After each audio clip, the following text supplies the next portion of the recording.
Tick-tock, time to rock. Unless you're all of you crybabies, in which case it's time to cry. Hey, all you crybabies. Going, David, it's 3 minutes late. Oh my goodness, it's the end of the world. What planet are you guys from? The Ayatollah is dead.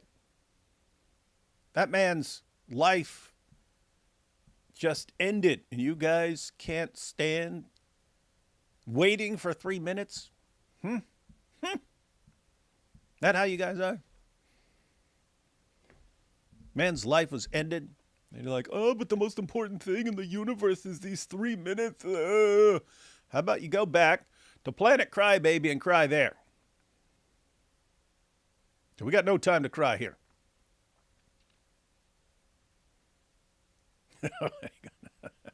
I'm sorry. I just saw the comment. I totally forgot about it. Oh, where'd it go? Where? Come on, man. Where'd it go? Oh, here we go. But David, did Jesus use the word triune? I didn't see the debate, but I just saw that clip. Like, guys, I've been out. Been out all day doing some family stuff and so on. So I haven't been updated on the Ayatollah stuff. So basically, I grabbed various clips from today. I want to make a video talking about, gosh, learn to see the big picture. It's so I haven't seen anyone commenting on the big picture. When I see something like this happen to the Ayatollah, like all I'm thinking about is the big picture in the grand scheme of things and how this affects Islam in the grand scheme of things and so on. And literally no one is talking about it. No one. So I was thinking I would make a video on it, but that was just based on the fact that the Ayatollah died. And I was like, oh, I need to make a point about this because I know for a fact no one else picks up on this stuff. And I don't know why, because I'm like locked in. All I see is the big picture. All I see. I have to think and focus to see like the little picture. And everyone else focuses on the little picture, and then like they have to think and be told what the big picture is. Anyway, you guys know what the big picture is? Hey, matter of fact, let me see where you guys are at. Come on, you've been watching us for years. What is this? Oh, so anyway, now I'm talking about the Ayatollah, and I forgot about the comment. But did Jesus use the word triune? Yeah, I saw that clip shared on X. So, awesome. Junior's awesome, but he has God logic in the debate. Haven't seen the debate yet. Definitely want to watch that. What's cool about Junior is one, I mean, two things. He's not scared, but two, he's also fun to watch. He's funny. But yeah, he was debating God logic, and he said, did Jesus ever use the word triune? And God logic's like, what? Triune? God logic. No, it doesn't. I don't think he ever used the word triune. So anyway, he's trying to say triune, but anyway, funny, fun stuff. So anyway, guys, wanted to make a video about the Ayatollah stuff, but I figured all I knew was that he'd been bombed as far as earlier. And then, as I've mentioned many times before, if I'm gonna watch a clip or watch some clips or something like that to update myself, and I think it's something that everyone else is interested in, I'll go ahead and just grab the clips and jump on live. So haven't watched these. We're gonna go ahead and check out some of the news from today. We'll start with Trump's announcement. That was like on the White House channel, and then some of the other clips got one where Iran announced that he was dead because, I think someone from Israel announced it first, and then later on Trump announced it on Truth Social, and then still later after that, Iran announced it. When I saw Muslims during the time saying, no, they're lying, he's alive and well, we know this, and so on, and then turned out he's not alive and not well at all. He'd be the opposite of that. So anyway, guys, What's the real significance here? Keep in mind, he's 86 years old. He's 86 years old. How much longer was he going to be alive in this world? Maybe if you live to be really old, what, another 10 years or something like that? And that would be like really old. All right. Go ahead and post it now. If you already started posting, what's the real significance of what just happened in terms of Islam? In terms of Islam. For those of you who are concerned about Islam and you don't want to see it succeed in taking over the world, what? Someone here said, Bibi said it first, I think. I don't know. I wasn't paying a lot of attention. What is this? Hey, what the heck? Hold up. I was planning on just jumping on live by myself and checking out some clips, but Jai went ahead and invited himself. Hey, man. Hey, what's up? It's not Issa. It's Chai today. Hey. Now, apparently, Jai and Issa think they can just chime in whenever they want. No invitation, just like guys who just show up and knock on your door. Hey, man, because it's going to be coming here. Let's hang out. It's like, oh, man, I'm trying to do a bunch of stuff. Why even knock? Just walk right in. Yeah. So anyway, guys. All right. Let me ask you all. Hey, what is this? What is this real? Look at this. David, have you seen the Ali Dawa video from today? Something to do with a van full of something and police. No, but your multiple people have messaged me and said I have to check out timestamp such and such on this clip. It was basically some crazy guy who was stalking Sneeko, and the Warner was his usual, like, hot-blooded and talking trash to the guy. So the guy wanted to, like, fight Warner, fight Mohammed Hijab, and he basically lost his mind a little bit, and he's like, I'm just going to call the cops and say you guys have drugs and guns in your van. And he did. And not that they had that in the van, but he called the cops and said that they did. And that was basically that. So it was a pretty big drama. Huh. Interesting. So yeah, we'll check that out. He was a Muslim, by the way. So just didn't like those guys? Yeah. Oh yeah, I've seen all sorts of division. And I spent like maybe 5 or 6 minutes going and looking for the Dawa wars.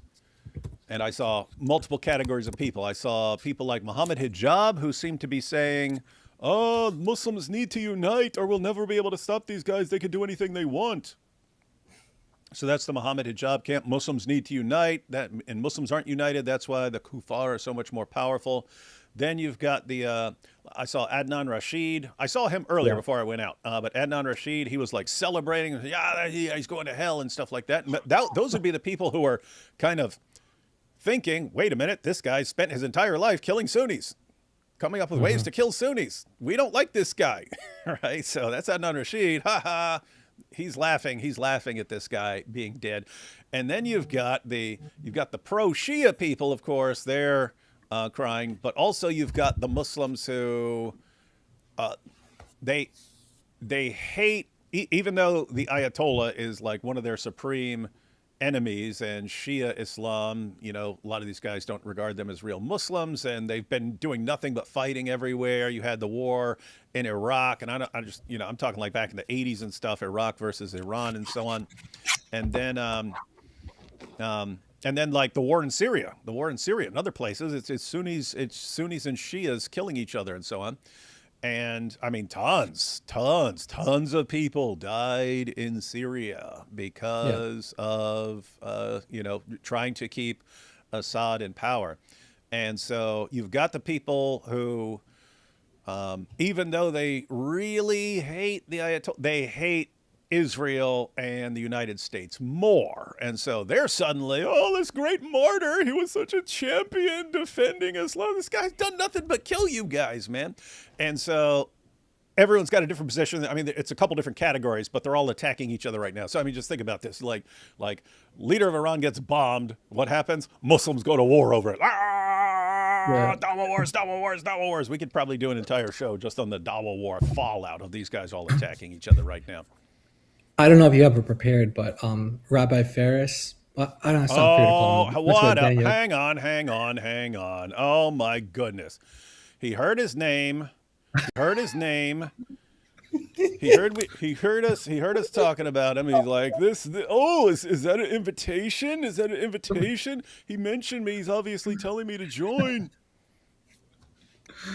That's I was hilarious. sitting here thinking, hey, I'm going to watch a couple clips. Boom, be done. 30, 40 minutes, be out of here. Everyone will be up to date. Everyone will understand the big picture. Wrong, wrong. We'll get to the big picture like midnight. Hey, how Hey, you what's guys up? doing? I'm pretty disturbed by the fact that you guys are smiling when a man just died, guys. Bunch of, Yeah. and they call me the psychopath. Hey, so Rabbi Ferris, he just did a tweet against like Othman ibn Fibbin because Othman is on like the Muhammad hijab side, where he's like, all Muslims I should unite. saw, All Muslims. I didn't see what Sheikh Uthman said, but it's one. Again, all I did was I just looked up. I just went to a couple Dawa channels real quick. I went to Daniel Yeah, Kikachu, took like two that's it. screenshots. Yeah, yeah. Um, and but I saw I don't even remember if I took a screenshot of the Faris guy. But He calls him Rabbi Ferris. I shouldn't call him that. I don't. He's actually like a Muslim, but yeah. So that's like you said. They're just going to war with each other, and should Muslims be united or should? But that's the thing. They don't consider each other Muslims even. So it's kind of that's what I mean. It's like you've got all these guys, and they're all attacking each other, but you can kind of see like each position is kind of right? That like each one can be looked at as right within Islam for a different reason. And so they all think they're right and they're all attacking each other. yeah. Um, yeah, wild, wild, wild times, guys. And I saw people. I never thought this could happen. It's like, what are you talking? We were saying like all last year, like the end is nigh. The end is Yeah. nigh for the Iranian regime. And I said it. We can go back and find the clips. Said, no way that no way this regime. And keep in mind, you know, it's the leader got taken out. That doesn't mean the regime is currently gone and so on. But it was like, okay, I thought extremely low probability that this regime would last like another 5 years or something like that. I didn't know if it was going to Yeah. happen like, you know, because of the most recent protests or if it was going to be later this year or next year or something like that. But, you know, the the people of Iran realizing have been realizing that the regime has been weakened and so on, and people getting sicker and sicker of it. As far as like the situation in Iran, guys, you had the Iranian Revolution, end of the 70s and so on.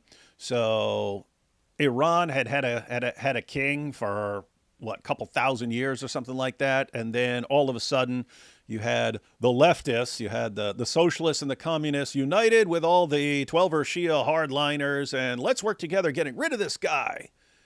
And so they got rid of the Shah, he's gone, and then the Muslims killed the leftists Yep. and took power. And I'm saying that because that's the general pattern you see over and over again. The leftists align with the Muslims, and then hey, we're all best buddies here. No, they're using you. They're using you until they get what they want. Stop being complete idiots. But anyway, so at first, it's yay, we got rid of the Shah.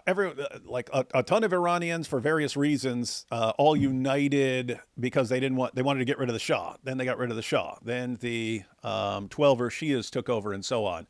And over time, they continued losing more and more support from the people until the only people who remained supporting the regime were the 12er Shia extremists. Everyone else hated them for various reasons, but everyone else hated them. And so the only people in Iran who were keeping the regime in power were the 12er Shia hardliners, which is why the regime could never compromise on like the hijab and so on. If the moment they would have compromised and said, okay, if you don't want to wear the hijab, you don't have to wear the hijab, they would have lost the only support they had left. And so they had to keep going. They had to keep just being brutal on all of this and so on. But, you know, you saw the people getting sicker and sicker of this and so on. And then, so it was a matter of time. And now The Ayatollah. The Ayatollah just got taken out here. Um, and Yeah, there was a none of you is seeing the big picture here at all. And I don't get why. What's up? What's up, Jay? there was a recent video going around where there was like this girl who wasn't wearing the head covering, the hijab, and there was a woman trying to enforce it, and a bunch of women stood up around her, even ones wearing hijab, and they were like stopping her from enforcing the hijab. So you could tell people were just getting sick of this Islamic regime, like on like the ground level. Your everyday person was getting sick of it, and like I was just, you can see it all over X. There's like high school kids like celebrating that the Ayatollah is dead and stuff like that. So it's like it seems like the majority of people that, at least that we're seeing online, are all in support of the Ayatollah being gone. We have Isa. We have this comment. Isa there on the left is the real Mahdi. Yeah, Isa, you should challenge that fake Mahdi and point out that you were rocking the beanie before him. But instead of being the Pope, I'll be the patriarch. You could be the anti-pope to his pope. Just everything he says, you be the opposite and challenge him to a Mahdi showdown. A Mahdi what is it? Mubahala. Mahdi Mubahala. Yeah, that guy. Hey, what's this? I see people saying, invite up Mohammed Faridi. He's in the chat. Hey, he can jump on. If someone wants to. Well, he'd have to email us because I don't want to just put the link. I just don't want to put the link to this live stream out there at random and then everyone's jumping in and stuff like that. But hey, Mohammed Faridi, I don't know if you're even set up to jump on with us, but if you want to, you can. What else? Yeah. So guys, let's just go ahead and let's check out some clips. Oh gosh, we got a bunch of super chats already. Let's go ahead and watch the Trump clip first. Let's watch the Trump clip first, and then we'll take some super chats and so on. Then watch some more clips, and all of you will continue missing the big picture because all you see is what is in front of your face. Oh, look, I can't see past this. And then I have to explain it for you. And you guys complain because I'm 3 minutes late to something. All right, let's go ahead and check out this Trump clip, everyone. Here we go. This is Trump's announcement. Have not watched this. I only saw the first few seconds where it's called what was it? Operation Epic Fury. I was like, oh my goodness, Operation Epic Fury. Don't know a lot of the details about what happened other than your boy got bombed, but it sounds like a name I would come up with. But anyway. Over the past 36 hours, the United States and its partners have launched Operation Epic Fury, one of the largest, most complex, most overwhelming military offensives. Some people say it's the greatest military offensive ever launched by anyone. Are they right? Yes. Man, you have me to thank, Anyway. The world has ever seen. Nobody's seen anything like it. We have hit hundreds.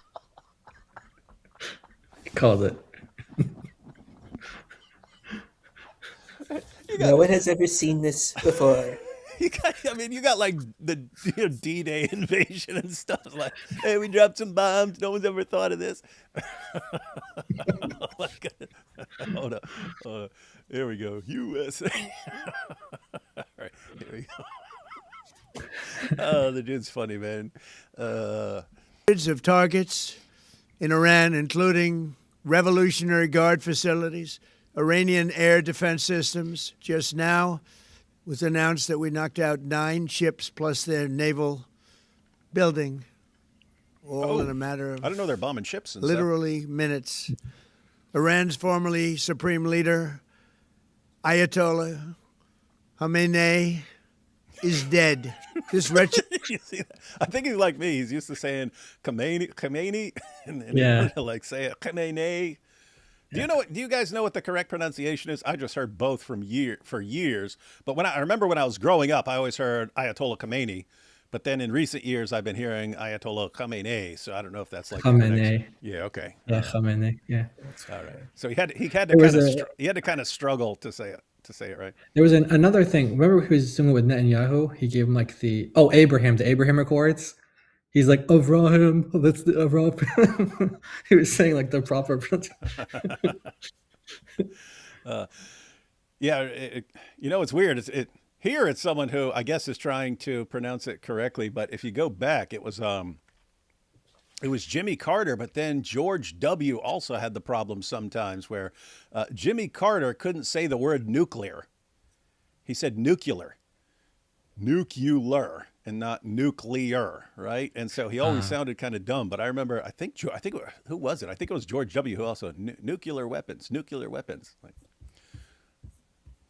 and vile man had the blood of hundreds and even thousands of Americans on his hands and was responsible for the slaughter of countless thousands of innocent people all across many countries.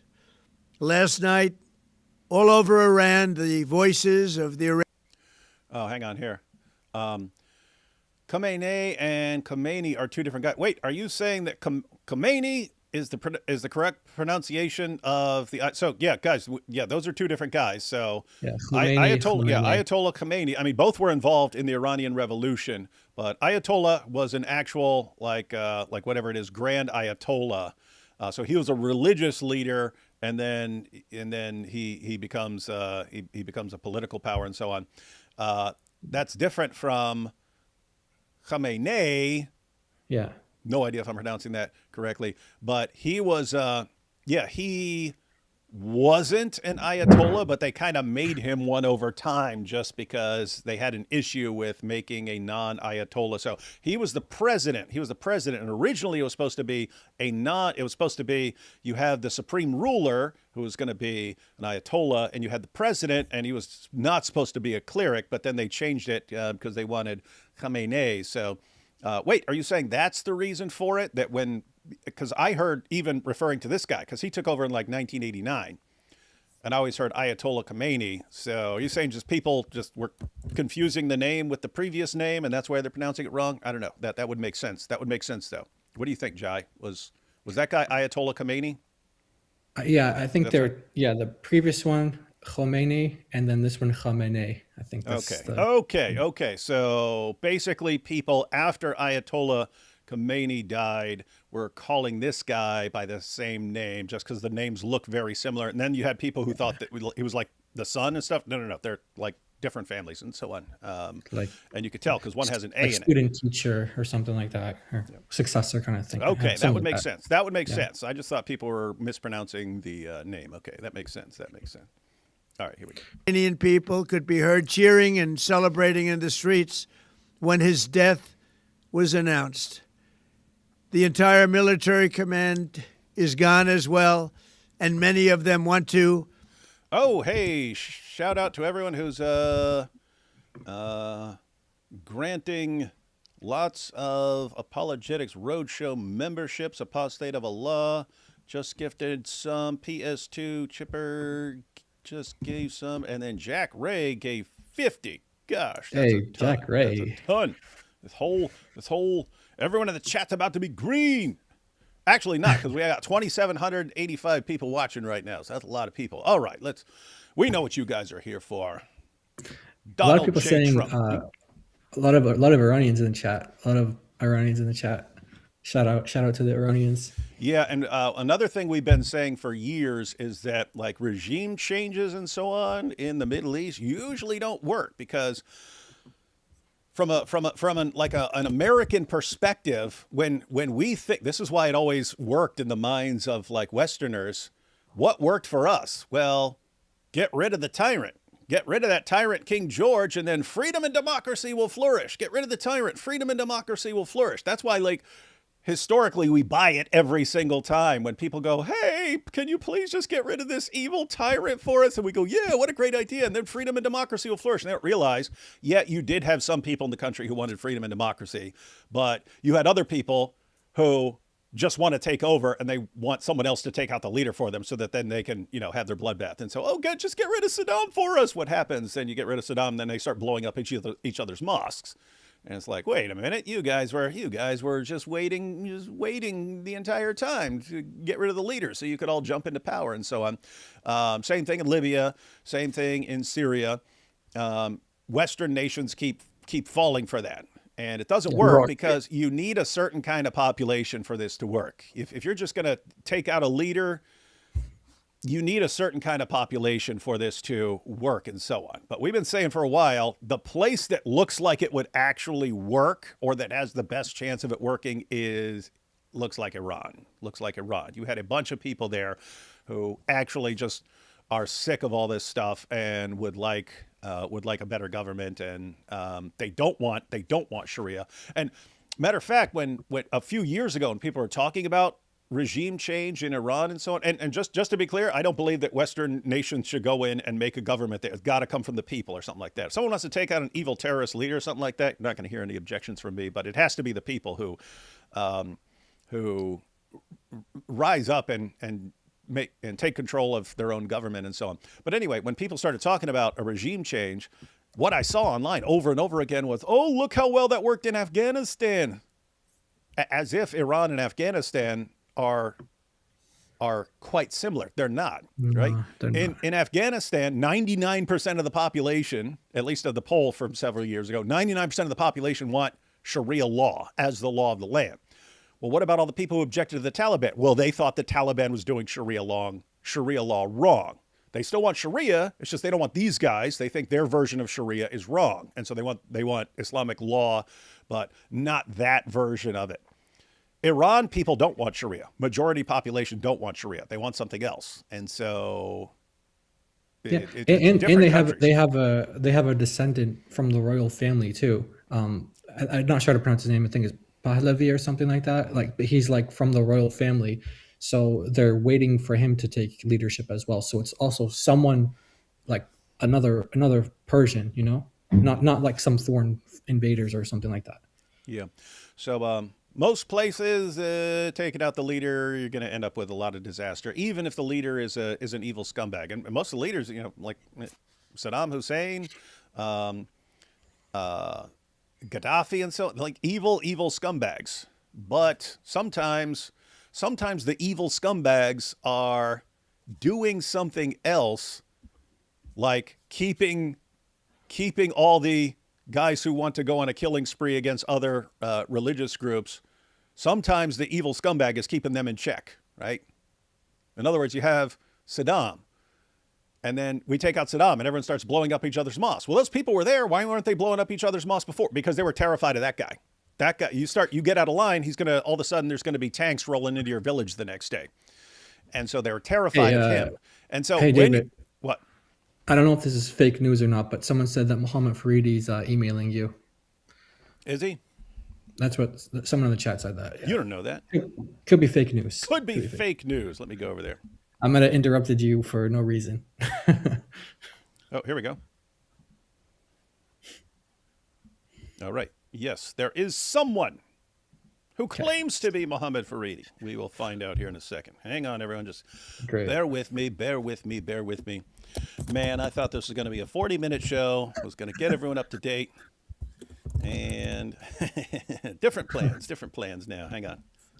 I think what you said is completely on point, though. I think that's the problem, is there's going to be power vacuums, and people, they have to get out of that kind of American dream type of thing that if you just get rid of the so-called bad guy, everything's going to be good. There's a lot of people in the shadows who want power. Like we saw Daesh took power in a lot of these places, and you really don't want Daesh. And I honestly don't think I don't think people actually want Sharia. They might say it because it makes them look religious, but no one actually wants it. No one wants that rule because people ultimately want to have freedom. The thing is, they say they want it because it makes them look good.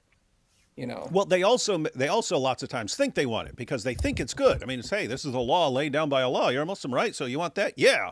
Until you actually experience what it's like. You're like, get me out of here. Because they don't know what it is. It's just it's nice.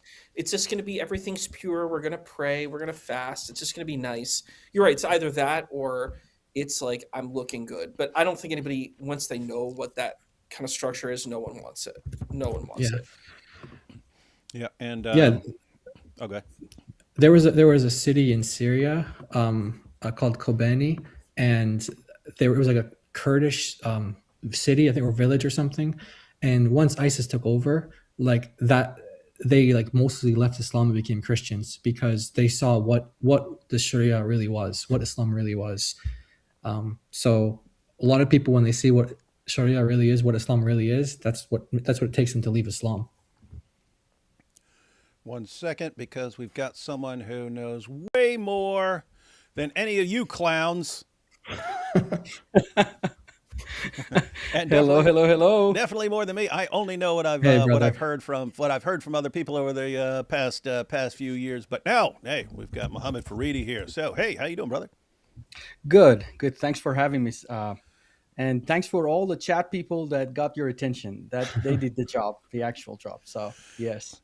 All right, so we've got some clips to watch and so on, but you're, as far as I know, significantly more knowledgeable than probably most of the people will be watching in the clips. So, anything you want to say here at the beginning to update everyone? First thing, yes, absolutely. First thing, congratulations to the Iranian people. I know you're in the chat, you're watching. You've been waiting for this moment 40 some years. We didn't know what we were getting 47 years ago in 1979. We didn't know what we were getting. They promised Ayatollah Khomeini. I'll explain the names too, because Khomeini is not Khamenei. These are two different names from two different cities. Their last names are derived from two different cities in Iran.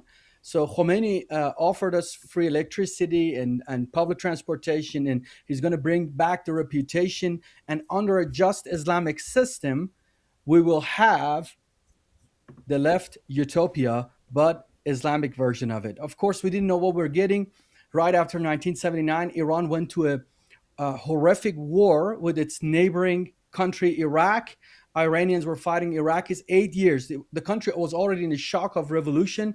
Now 8 years of war, tens of thousands of people who freed. They were thinking they freed Iran and handed over to the Ayatollah. Now they went to the war zones and then they died. And then by the time in 1990s, as we were realizing what a tragedy is happening to our nation, it was too late. The regime of Iran, the Islamic regime of Iran, consolidated all the power. They were sitting on the throne strong enough with their iron fist. They killed all the opposition. There was nothing but the Sharia. And then we realized we didn't get any free stuff. And then we got the Islamic regime and its Sharia. And then if you didn't practice Sharia, they had the Sharia police enforcing on the streets. For example, during Ramadan, if you break your fast, they would lash you 80 times. And the women had to cover completely. And then, of course, many times the Iranians came out to protest. They came out to get some sort of space from this regime. And the regime, with all its brutality, with all evil, it came down on the Iranian people, shut down protests, killed thousands of Iranians throughout the years. And then the most horrific one of it was this past month of January, and now it's actually March, in about 5 weeks ago, that they killed, they say, upward of 90,000 people. I have spoken to my family in Iran. All of my family are in Iran. And some of them, they told me that any relatives, anybody that they know, they have lost one or two members of their families to this regime savagery. Many of the people were detained, arrested, in prison, and tortured, raped. And they kept the body bags. These evil people, they kept the body bags because they wanted to reuse them for such situation as this. And when there would be an attack, they would say, look, the Israeli attacks or the American attacks are killing the Iranian. Well, they killed the Iranian people. We had Iranians go and picking up their body of their loved ones, and they would make them to pay for the bullets that they killed the Iranian people. This regime is one evil,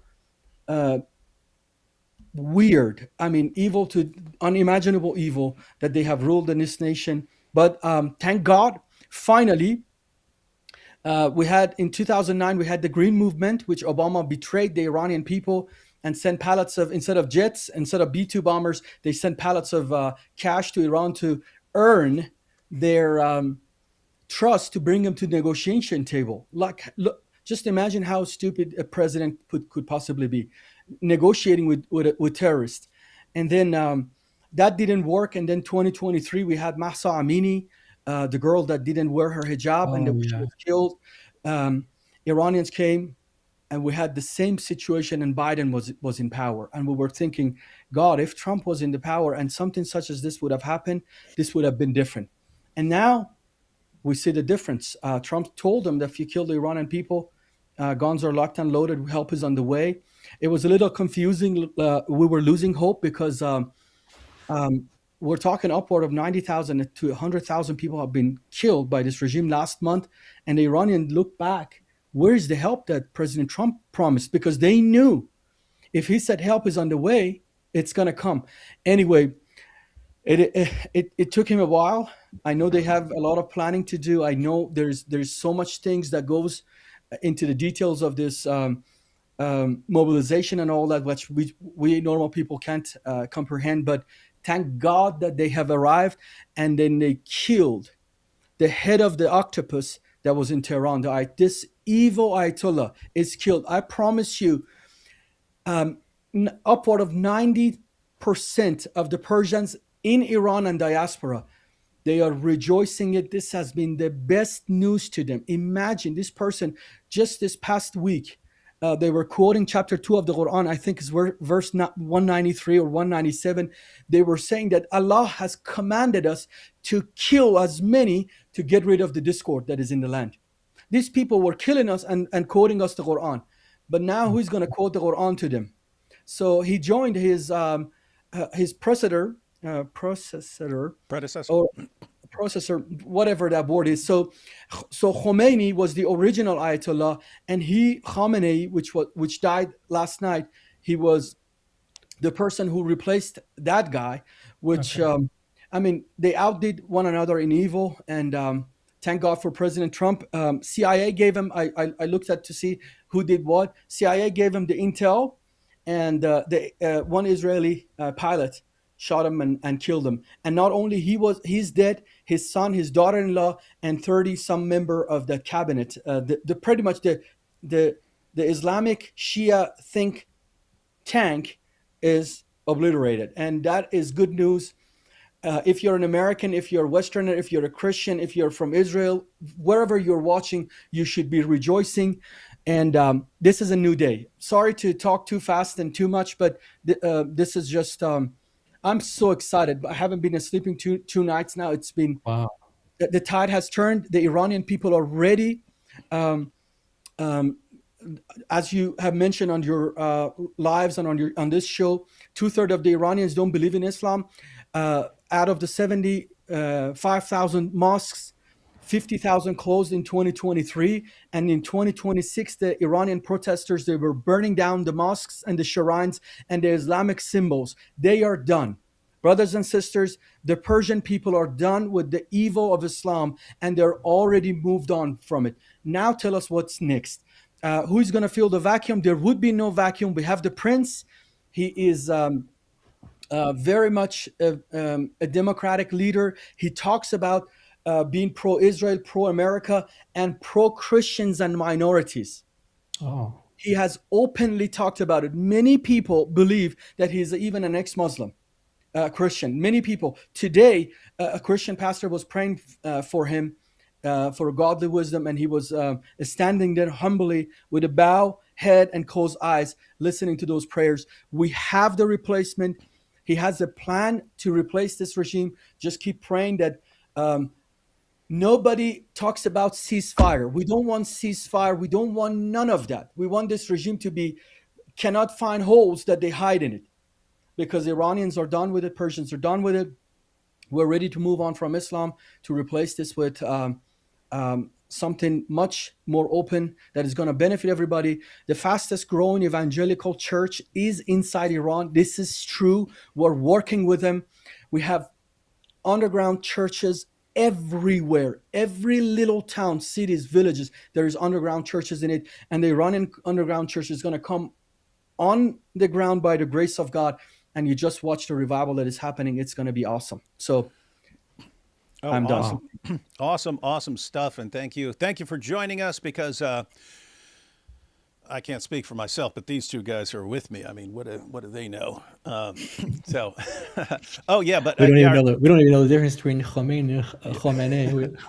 So it's Khomeini and Khamenei, two different people yeah, from two different cities. yeah, yeah. So yeah, you're right. It wasn't long ago when like I always have like kind of mixed feelings on the United States intervening in places because it's like, okay, if the United States is successful in taking out a regime and stuff, you don't want to be the regime that was installed by the U.S. There's always going to be like a shadow over you, and like you're puppets of the U.S. and so on. So kind of I don't know, but at the same time, like this is a terrorist regime. They're it's like terrorist attacks all over the world that are all connected to these guys. So like, how do you navigate that? But like me and AP, we agreed. It's like when you tell people, hey, people, you rise up and we've got your back. If you do not then have you just made a promise. As far as I'm concerned, you made a promise, and if you don't keep that promise, they have no business trusting you ever again. So when when they didn't do anything, it was like, seriously? I mean, if you let them crush and kill all these people, like who's ever going to rise up again? You may have just helped the regime right there if they crush everyone and no one does anything. Came to that junction. President Trump truly came to that junction because he pushed himself up there. He said to the Iranian people, go on the streets, occupy the institution. And he said, help is on the way. And the Iranians believed him because they know who he is. He just says it and keeps his word. And they did. But I think he jumped the gun. I really believe that. When he said it, he didn't expect that amount of Iranians come on the streets and protest and get killed. I don't think they expected it and they were ready for it. But thank God it doesn't matter. The Iranian families, the Iranian mothers who lost their loved ones into this, now they're celebrating. They already have forgotten what has happened, the tragedies. We have families in Iran have lost fathers, mothers, sisters, brothers, sons to these many relatives. I have Iranian believers that they have told me they have lost their cousins, many people, and but now this event last night turned the tide, truly turned the tide, and now the hope is engaged in their hearts once again. So that's he was at that junction. I believe that with all of my heart. What you said is true, because if he would have not delivered, there would be probably it would have taken a generation to just trust Americans once again, or the American government once again. Now we definitely want to get through a couple of clips. We definitely want to hear Trump's speech and so on. But before we do, just if you could just give us like a little bit of like your background. Well, I was a Shia Muslim, born and raised in Iran. My uncle is a martyr for Islam. Our family, we have a street to our last name. My uncle Muro, if you search his name today, you will find him, Abul Qasim Faridi. He was a major leader when he died. He had 4 children, and our family was well respected. I grew up thinking about martyrdom. I grew up thinking about being a sacrifice for the cause of Islam. That was my goal. I graduated high school. I was trained by the IRGC, Islamic Revolutionary Guard Corps, as a martyr. Part of our training was actually they took us to the border of Iran and Iraq, and then they said, this is the holy ground watered by the blood of the martyrs, and they laid us in empty tombs and graves during the night to fight the fear of death. That was part of our training. When they tell you Muslim love death over as much as you love life as Christian, it is truth. We were thinking dying is the highest goal, highest value that you will ever earn as a Muslim.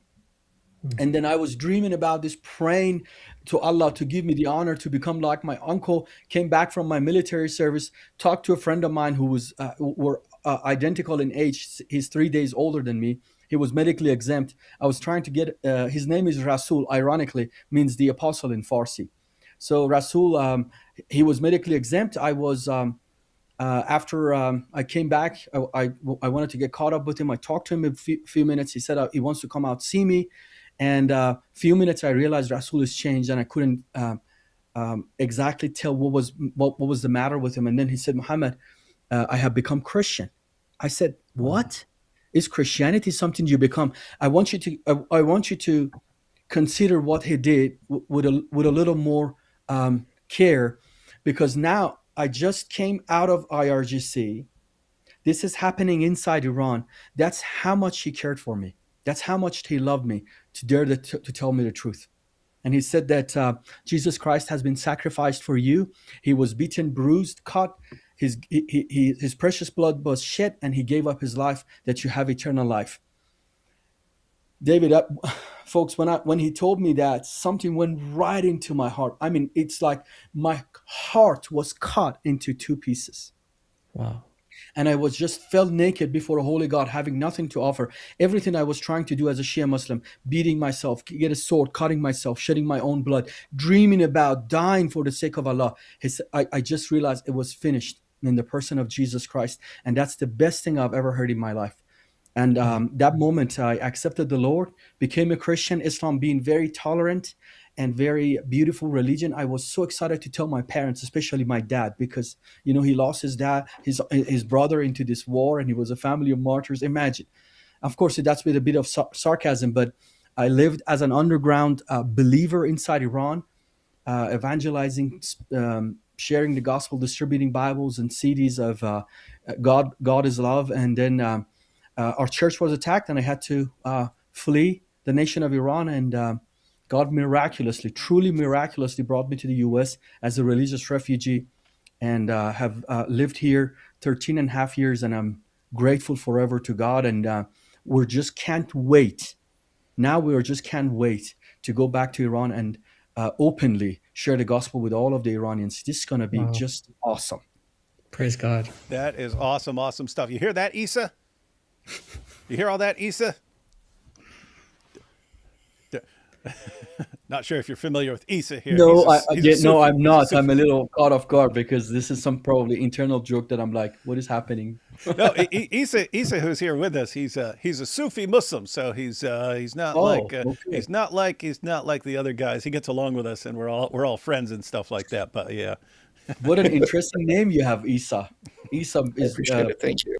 When we pray as Christians of Iran, actually, let me show you this Bible. So if you look at this, it says the gospel of Isa Masih. Yeah. So your name is the name of the Lord Jesus Christ, man.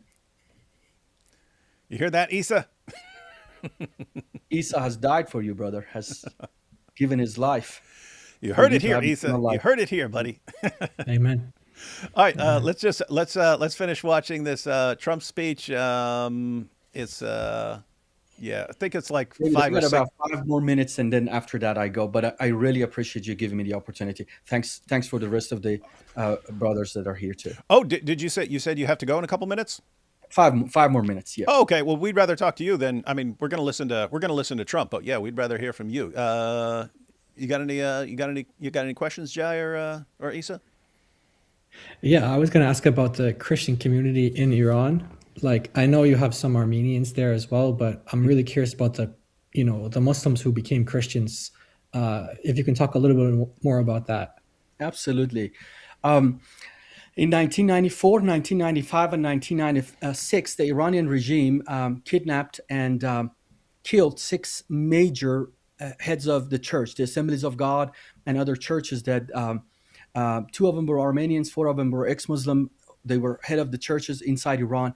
And they thought, the Islamic regime of Iran thought, when we decapitate the heads of the Christian movement of Iran, this is going to be done away with. They killed those people.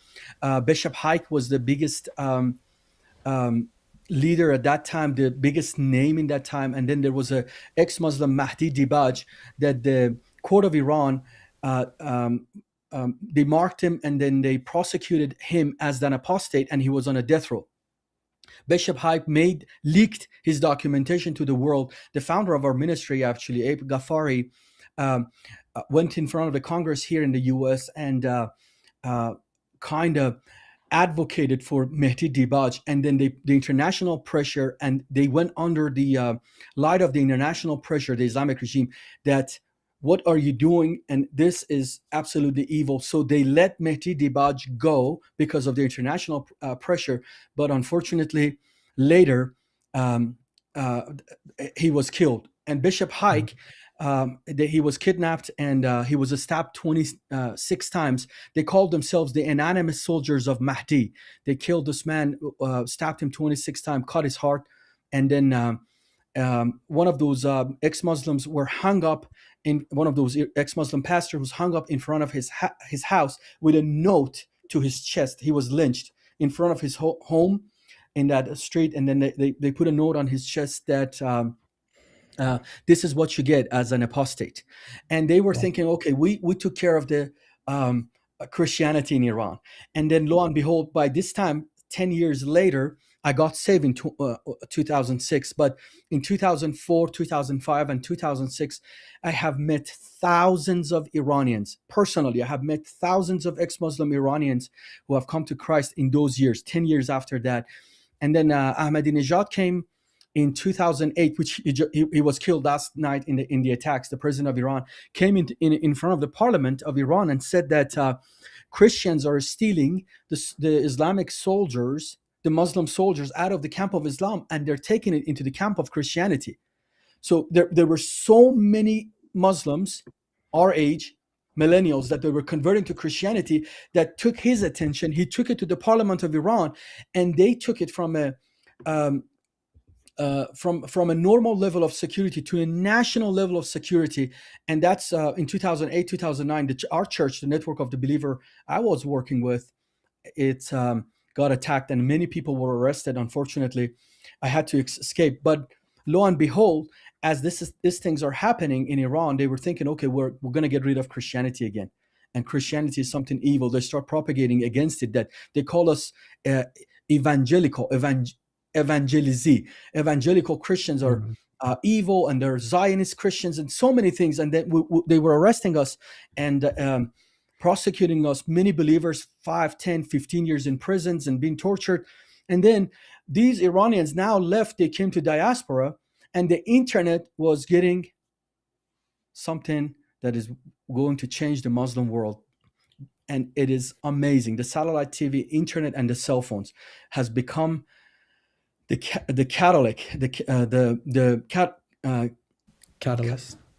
catalyst of the change to getting the message into the hand of the Muslims, separated from the peer pressure and scrutiny and that umbrella of monopoly that existed in Islam, that they controlled the mind of the Muslims. Now Iranians are hearing about Christ, and I'm telling you, brothers and sisters, the numbers are in millions.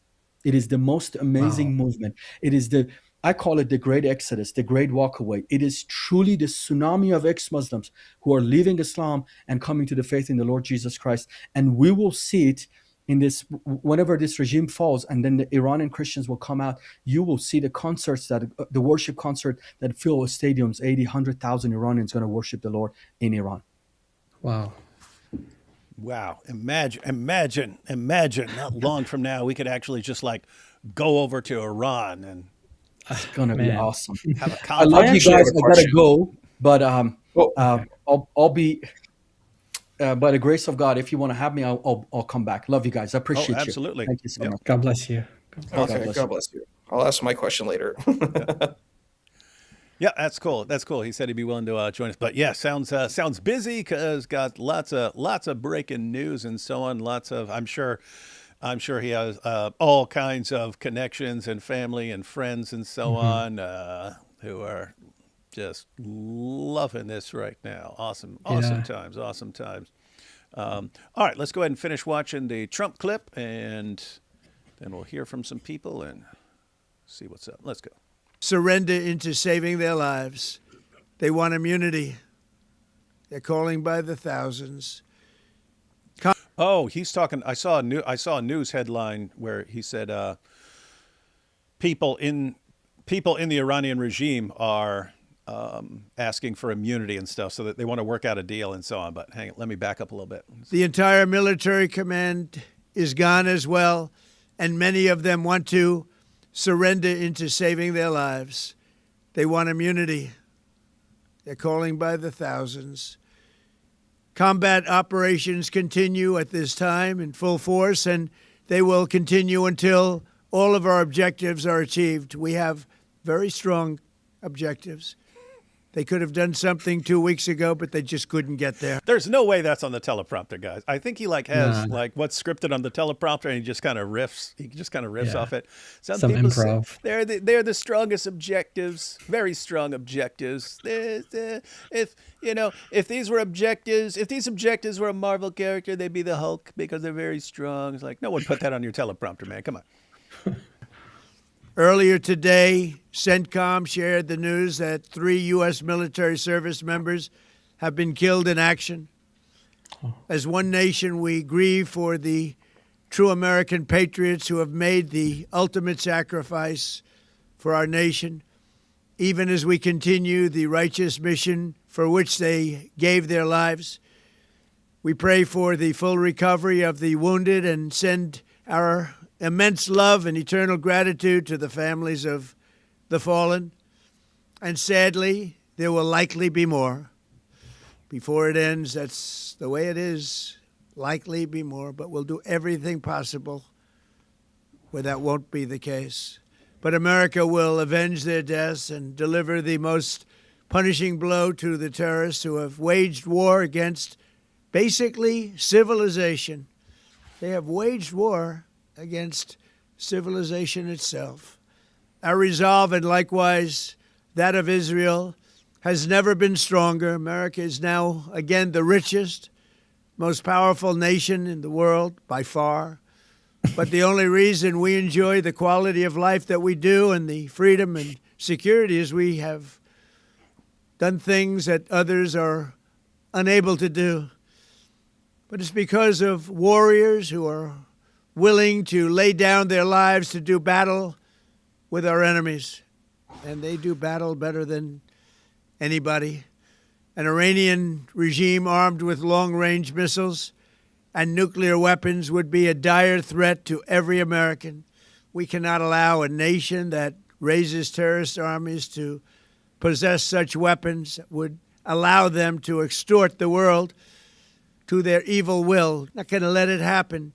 We're not happening to us, and we're not going to let it happen to others. The United States has the strongest military the world has ever seen. I rebuilt our military in my first term. There's never been a military like we possess. And frankly, there's nobody even close, but we are now using that military for good. We want to have it for good purpose. We're undertaking this massive operation not merely to ensure security for our own time and place, but for our children and their children, just as our ancestors have done for us many, many years ago. This is the duty and the burden of a free people. These actions are right and they are necessary to ensure that Americans will never have to face a radical, bloodthirsty terrorist regime armed with nuclear weapons and lots of threats. For almost 50 years, these wicked extremists have been attacking the United States while chanting the slogan, "Death to America," or "Death to Israel," or both. They are the world's #1 state sponsor of terror. We are the world's greatest and most powerful nation, so we can do something about what they do. These intolerable threats will not continue any longer. I once again urge the Revolutionary Guard, the Iranian military, police, to lay down your arms and receive full immunity or face certain death. It will be certain death. Won't be pretty. I call upon all Iranian patriots who yearn for freedom to seize this moment, to be brave, be bold, be heroic, and take back your country. America is with you. I made a promise to you, and I fulfilled that promise. The rest will be up to you, but we'll be there to help. Thank you. God bless you to our incredible warriors, and God bless the United States of America. Thank you. Well, it sounded like he was It sounded like he was saying he'll grant immunity to anyone who basically Yeah. switches sides right there. Guys, hey, anyone in the Iranian regime right there, I'd take that deal pretty darn quickly. I'd take Yep. that deal pretty quickly there. Take it while you can. Wow, wow, wow, wow, wow, wow. Yeah. Trump is the greatest boaster. He He's just boasts heavy so duty. huge. Some say the greatest boaster of all time. Should I get the Nobel Prize for boasting? Absolutely. But I back it up. You can see, I just back it up. I don't just boast. I back up what I say. You saw it there. All right. Wow, wow, wow. Crazy stuff. Let's take some super chats real quick because we had a bunch of people in here.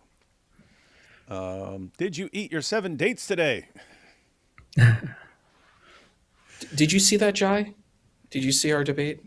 I did see your debate. Yeah, that part though I missed, but I saw that there was clips of it though. Nice clips. Oh, he It just was kept insane. going on and on. I'll eat my 7 Ajwa dates. Do you agree to convert if I eat the 7 Ajwa dates and then I poison myself? Yeah, And I you had to survive? beg him not It's to like, do it. dude, you do know. not do that, dude. Do not do that. Oh man. Do you know what it reminded me of? It reminded me of Islamicize Me. Like the clip from your Islamicize Me came up, and I was like, "Oh my Yeah. gosh!" If Islamicize me were a person, it would be Junior. Yeah, that's true. That may be why I like him. Maybe he's like he's reminding me of Islamicize me or something. The last time David was this early to stream, Iran still had an Ayatollah. That is actually Wow. correct, sadly. Hey, Ida, just came to say hello and off to bed. It's been a long day. Stay safe, everybody. God bless. Have fun with David. Okay. Awesome. Do you think the Ayatollah met the wrestler Iron Sheik on the other side? Do you think the Sheik is making him humble as we speak? Yep. You guys are probably too young to even remember the Iron Sheik. Shame on you. Shame on you too. Yeah. Shame on you too. Don't know who he is. I think that's the one Hulk He's a Hogan. wrestler, right? Yeah, Hulk Hogan won. I think, if I recall, I mean, I was like a real little kid, but I think Hulk Hogan won the championship from the Iron Sheik. And that's how he originally. He I think was that, Iranian. yeah, he was actually I Iranian. think he was actually Iranian. He was. Yeah. No, he was. Yeah, and then and so that was, I think that was WrestleMania 2, and then WrestleMania 3 he wrestled Hulk Hogan wrestled Andre the Giant, and that's when it got real big. It wasn't as big before that, but yeah, the Iron Sheik was cool. He they partnered him with Nikolai Volkov, who was the Soviet Union guy, and so people hated him. You got the guy who represents Iran, the guy who represents the Soviet Union, and Nikolai Volkov would come in and he would demand everyone respect as he sings the Soviet national anthem and stuff. Those were good days, guys. Those were good days. Whereas it was like good versus evil back then. David, do you prefer modern or old Dawa? They're Pretty equal.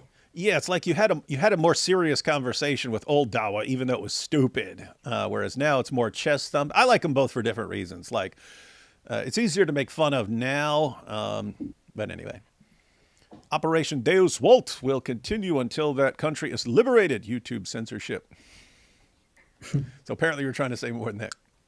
I've seen. David, I had a question to ask you. So What's with up? the old Dawa, did they ever bring up Palestine? Like every single new Dawa representative has to bring up Israel, Jews, and Palestine. Did that come up in old Dawa debates or not? Not nearly as much, if I recall. But now it's just, I think it's because Dawa has transitioned into like a popularity contest, who can become most popular. It's like an easy way to, get a bunch of people cheering for you, even if your argument is like stupid and terrible. Yeah. Let's see. I think Osama Abdullah is Palestinian, but he never talked about it. I've seen so many Americans mourning for Khamenei. I cannot find any good reason why anyone would support him, but it's scary and sickening. Yeah, it really seems to just be like people have absorbed the idea that the United States and Israel are both evil, and therefore whatever they're going after must be good. And that seems, because I mean, the people, Yeah, the same people. I'm talking about non-Muslims now. The same people who, oh my goodness, I can't believe they killed this poor man, were dead silent when he was killing thousands of protesters. They didn't say a word. They didn't say a word about that. So did you hear about that book, or the book and the movie Not Without My Daughter? The book Oh came out in yeah. like the 80s, and the movie came out in the 90s. I just recently saw the movie, and it was one of the most horrific things I've ever seen in my Sally life. It was Field, yeah.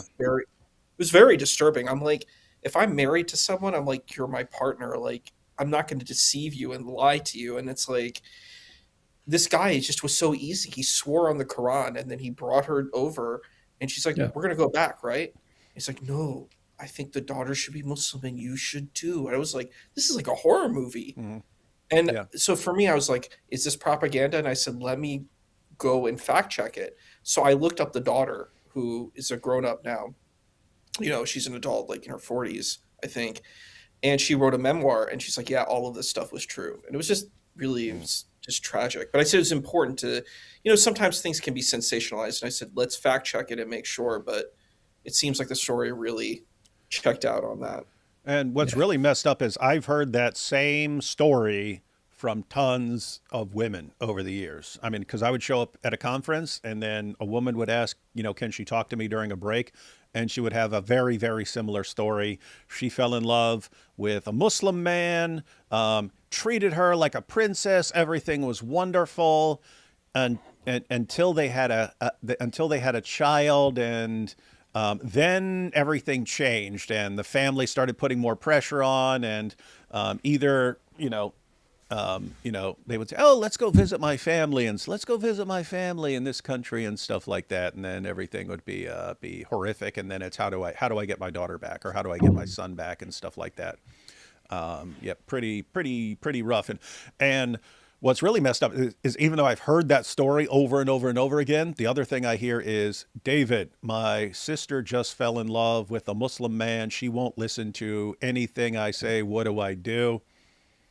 And it'd be to the point where I'd say, right now, nothing you can say is going to convince her. You need to focus on what she needs to do once she finally finds out how horribly wrong she was. What does she do?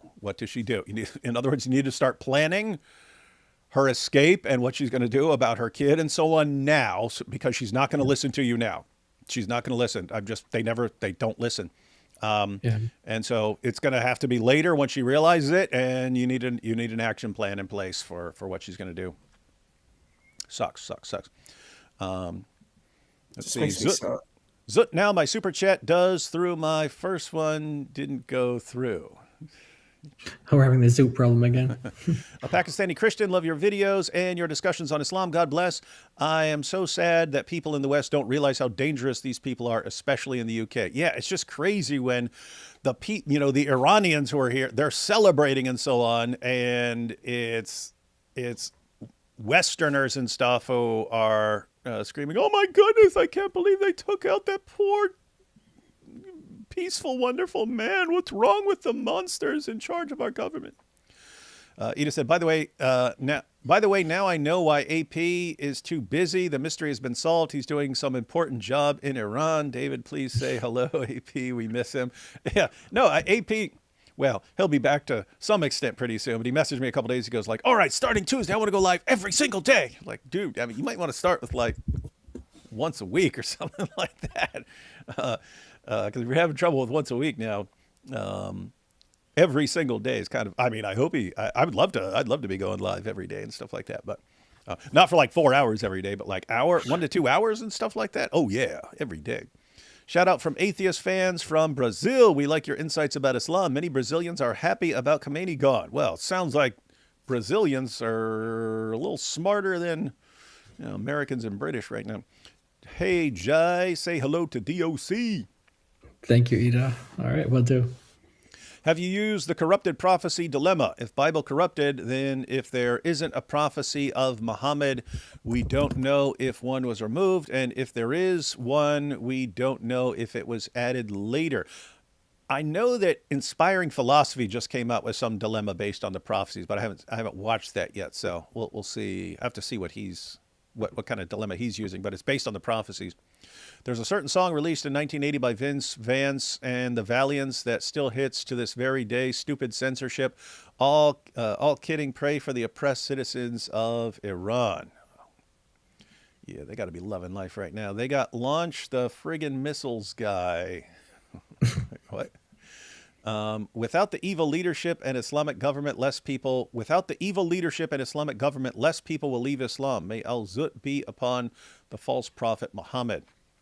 Well, you can't think, well, we want evil leaders and Muslim governments in place because that will help people leave Islam. There can be a trade-off. When you don't see the evil regime and how evil it is, you may not know. I mean, just think about it, because before the Iranian Revolution, that was the idea. We think these guys can do a better job than our current government. So yeah, if we get these guys into power, they assure us it's going to be great, and they're just going to take care of us, and it's going to be free, all kinds of stuff. The same message you hear in like New York City right now, right? It's just going to be free, everything, and everything's going to be great, and everything's going to be wonderful. But yeah, what you hope for is people have learned their lesson and then don't fall for it. Don't fall for it next time. But no, you don't want evil scumbags in power and just brutalizing people forever just so some people leave Islam. The Ayatollah believes in the one true God now. Yeah, he knows some things now. The significance is that the caliphate got zooted. That's true. What thou hast sown, thou shalt reap. That's what I was actually thinking, because like I've said it before, like you could be the worst ISIS jihadi. Given how screwed up I was, I'm always hoping, I'm not celebrating anyone's death, up until their dying breath. I hope they will eventually repent and so on and turn away from what they've done. At the end of the day, though, you reap what you sow. If you are committed to just behaving horribly your entire life, you reap what you sow, man. And those who live by the sword shall die by it. Yep, those are life lessons there. I was so sure that Issa's going to come up too. Hey, Issa. Yeah, So Ida cracked the code. Shout out to Malloy and Mac supporting Epic Fury. Interesting stuff. And I guess the 13th imam in the whale is going to be late. Oh yeah. Yeah, no, seriously, you do have to start wondering about the implications here, because they had Syria, they don't have Syria anymore. I'm talking about Shias. They had Syria, they don't have Syria anymore. They had Iran, that was their stronghold. I mean, all they did was lose a leader. Right now, they're getting bombed in various places and stuff. But the way things are going does not look like the Shias are going to have a regime in place anymore. And so, how is that going to affect their belief? And spouse of 11 years cheated emotionally, beyond devastated. Never cheat, my friends. It kills a part of someone's soul forever. I'll never be the same. Yeah, guys, keep your word. Don't cheat. Don't be evil. Sorry to hear that, man. Yeah, be trustworthy. Be trustworthy, guys. Me, we should never celebrate the death of anyone. Also me. Okay, you can have a little celebration as a treat. Hi, that's kind of how I am. And we'll go. We've got a bunch more super chats and stuff, but we want to get to some other stuff. When Iran falls and they do a proper census one day, you can remove 63 million Muslims from the already bloated false total. Yeah, so if you look at the official government statistics, like when the government's going around, are you a Muslim? Oh yeah, I'm a Muslim. Are you a Muslim? Oh yeah, I'm a Muslim. Yeah, the poll that was like 4 or 5 years ago that came out, when it's anonymous poll, Iran is a Muslim minority. Iran is a Muslim minority country. Only 40% of the population consider themselves Muslim of any kind. That's Sunni of all backgrounds, Shia, Quranists. So Muslim minority nation. And so, like, what are they doing? Not just with a Muslim government, but with like an extremist 12er Shia government that the vast majority of the population can't stand. And then, David, if we want to make fun of you, go ahead. Sorry, I wanted to make one comment. It was interesting because I'm not sure if it was Junior, but it was one of the Muslim debaters recently said Muslims, and I think maybe it was with God Logic, that Muslims are the greatest majority. No, you had done a review, I think I saw, where it was maybe it was that, saying that Islam was the greatest religion, like it's the biggest religion. maybe it was, I think it was Junior that said it, but he said Islam has the most population. And I was like, wow, that's so wild. And one of the videos I saw, it was like you kind of critiqued, and you're like, actually, it's Christianity that's the highest religion.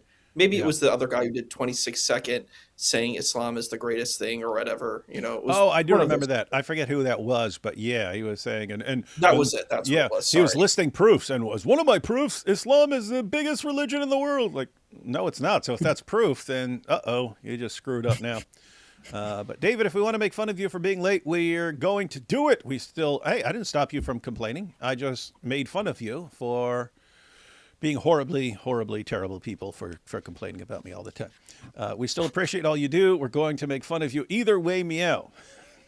Good to know. And I will make fun of you in response. All right, guys, we got more super chats, but we want to check out some other stuff. Hey, guys, let's check out some of the Dawa Wars real quick. Okay. Again, guys, I only spent a few minutes just grabbing. I just went around to a couple pages, and then saw the completely different reactions to things. So we got Mohammed Hijab here. Muslim governments must make up their minds. Either they unite within the framework of a single Islamic front, or they remain subservient to the Epstein alliance. Russia and China will not come to save us. Well, you're right. Russia and China are not coming to save you, Mohammed Hijab. Does that say originally in Arabic? Was that translated? Yeah. Oh, I didn't know that. Okay. So I guess he was sending that out to all his Arabic-speaking fans and so on. But yeah, you're right. Mohammed Hijab, China and Russia aren't coming to save you. But if you're putting your hope in Muslims uniting, welcome to fantasy land. Population, you. Because that is total fantasy land. And Exhibit A is just how you guys are reacting to this. You guys can't agree on there's nothing you can agree on. The United States and Israel can go bomb the leader of a country, and you guys will start attacking each other instantly. We're going to all unite and we'll be very strong, and then we'll be... What? Oh, that's so incredibly dumb. Oh, gosh, dude, you are the worst tactician of all time. I'm glad you're so popular because, man. Let's check this one out. So this is what Mohammed Hijab is responding to. It says, this is what one ballistic missile did in Tel Aviv. This is why we won't let it build thousands. Why can't you allow Iran to build up tons and tons of weapons? Why are you interfering? Well, because they do stuff like this. And then check out Mohammed Hijab's response. Please post more images and videos of destruction in Tel Aviv so we can see the full extent of the damage. And then look, 5,000 likes. You have any clue how stupid this is? How absolutely insanely stupid.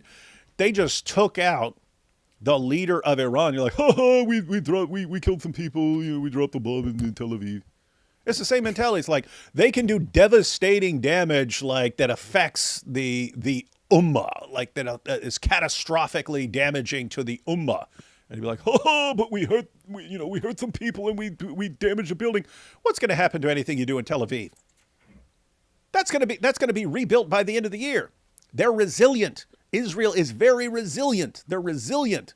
The Ummah's not resilient. You guys take losses and you just, we can't do anything about it. And when people criticize you for having a bunch of crap countries that no one wants to live in, it's like, yeah, but 1,500 years ago, this did, right? It's like, what? What? What are you talking about? 2,000 years ago, this happened in the country, and how do you expect anyone to ever recover, even with Islam? What? The heck is wrong with you, man? You guys moan and wail, because look, and then colonialism. Why haven't you fixed anything since then? I mean, think like World War II, right? European nations bombed each other down to rubble. What happened? They rebuilt. They rebuilt after it. It's resilient. It has resilience. You guys completely lack that. And so anyway, yes, we really damaged Israel. How much? How much did you damage Israel right now?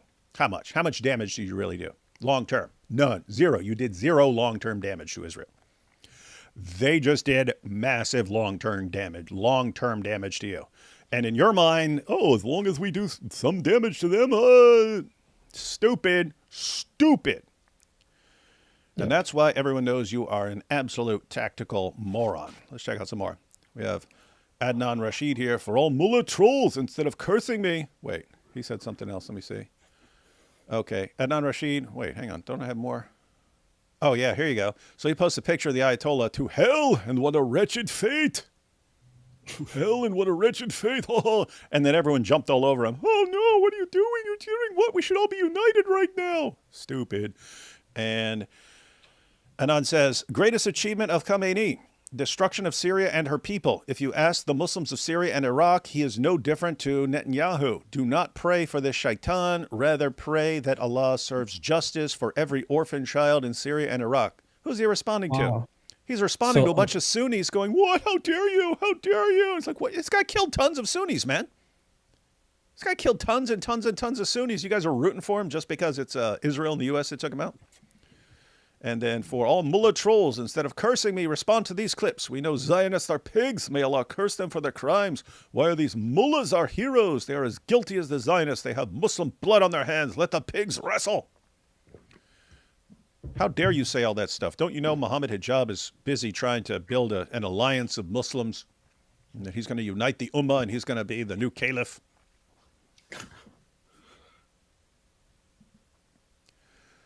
And check this out. The Shias have never conquered... What a stupid criticism. The Shias have never conquered a non-Muslim country in their whole history. They attacked and betrayed Sunni Muslims when they became weak and fell short. Iran was a Sunni Muslim country before. If you don't know, Sheikh blah, blah, blah, blah spoke the truth, which many won't like. And then who do we got responding to this? Daniel Hakikachu. The Wahhabis have never even gone to war against a non-Muslim country. They have only invaded and massacred Muslims. So they're all saying, you're weak. No, you're weak. No, you're weak. No, you're weak. But you're weak. But you're weaker. We've killed more. You haven't killed anybody. Oh, my goodness. And then Daniel Kikacho, Uthman bin Farouk opposes the U.S. attacking Iran. Why is America working for the interests of a foreign nation, Israel? Now the entire Wahhabi network is attacking him and calling him a secret Shi'i. Wow. So Sheikh Uthman, hey, why is the United States at war over there? Can we stop this? Can we stop this? And the Wahhabis all jump on him. How dare you? Are you an undercover Shia? These are the guys that Muhammad Hijab's going to unite, everyone. Muhammad Hijab's going to unite the Ummah. And then there'll be a big, strong, united Muslim front. These guys can't agree on anything. Nope. Weak. The Ummah is weak and fractured. And for you Muslims who are watching, here's the issue. If Islam, gets a caliphate and so on, if Islam gets a caliphate, and then you have kind of a force that can keep people in line. Even if you have different views and so on, you'll have at least some main force that can keep most people in line, even if they have different beliefs and so on, right? And so you have like one big caliphate. And sometimes that caliphate will become weak, and guess what? They'll be replaced by another caliphate, and then another caliphate will be like the strong main force. Okay, you guys lost your caliphate. Once you lose the caliphate, you don't have that big grand force keeping everyone, kind of in line. What happens then? Well, you're all free to go out and do what you want. And then, boom, then all of a sudden you got 487,000 different sects of Islam all attacking each other as heretics. Now try to unite it after you lost that central force. How do you do that? You can't. You can't put Humpty Dumpty back together again, buddy. You can't put Humpty Dumpty back together again. You can try, though. We'll love to watch you try. We'll be watching. We'll be watching. We'll be watching. All right, guys, you have any thoughts before we jump into another clip? That's what I saw as well. Just a bunch of Dawa wars. Basically, it's like, are you Team Shia or Team Zion? Yo, maybe in the next couple of days we should do, because again, I just went to a couple different Dawa pages, clicked a couple of shots and stuff. I'm sure they're going to be having massive ongoing Dawa wars. So we probably need to have a Dawa Wars Iran edition coming out sometime this week, and we can just put all this stuff together and make fun of these guys. I think it's really interesting, the kind of tension that's here. Just the sort of hostility, like the anti-Jewish hostility. It sort of blows my mind, the kind of just the antagonism and anger towards a group of people that they don't even understand or know.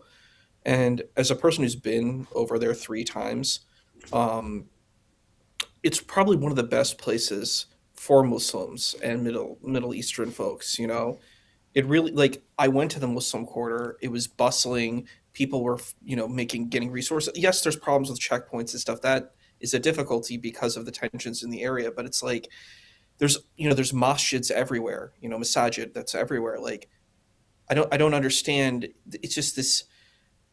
I don't want to say it, but I feel to a degree it's just the idea that Jewish people in leadership is the problem. It doesn't matter how good Israel is to the Christians and the Muslims. The Jewish leadership is to Christians and Muslims. It's always going to be bad. It's always going to be evil because Jewish people are in leadership. And I think maybe it's the same way, just the feeling towards like even Christian leadership. There's this like angst and antagonism, and I'm just like, I don't know. I mean, if you have good leadership and people are treating you well and you have good rights, I don't know why you get angry and upset. I don't know. Maybe I don't have that mentality. I just don't understand it. 1 second. Laughing my butt off. Either can Christians. I think you mean neither can Christians. And so I think what you're saying is we can't unite either. Dude, one, you don't even understand what the heck you're talking about. Two, I mean, we unite a lot better. I mean, look, when something goes wrong, we're quite frequently on the same page of some horrible tragedy or something like that. But we're not the ones who, we need to unite and take over the world. Our religion doesn't say that we're gonna conquer the world and so on. Your prophet said, "I've been shown the east of the east and the west of the west, and I saw that Islam ruled over all that I saw." Islam is going to take over the world. It was a vision given to Muhammad. 2 billion of you can't deal with a tiny little population in a tiny little Israel. You're incredibly weak. How do you get the power to take over the world? How do you unite when you guys can't agree on anything at all? Doesn't work. So quit acting like we're after the same thing here. We're not, and that we have the same problem. We don't. You guys are hopelessly fractured and completely incapable of accomplishing what you think your objective is in this world. There's another one. Has anyone checked on Candace? Yeah, it would be interesting. It would be interesting if she actually talks about, something other than Erica lately. Yeah, interesting stuff. Hey, guys, I'm going to take a couple super chats real quick. Okay. Any of you guys out there, and then we'll check out another clip. Any of you guys out there, what's the most important thing going on? And I don't mean big picture, what's the most important thing about the Ayatollah? I mean, the grand ruler of Iran just being taken out like that. What's the big picture as far as Islam goes? I've only been telling you for like 8 years now.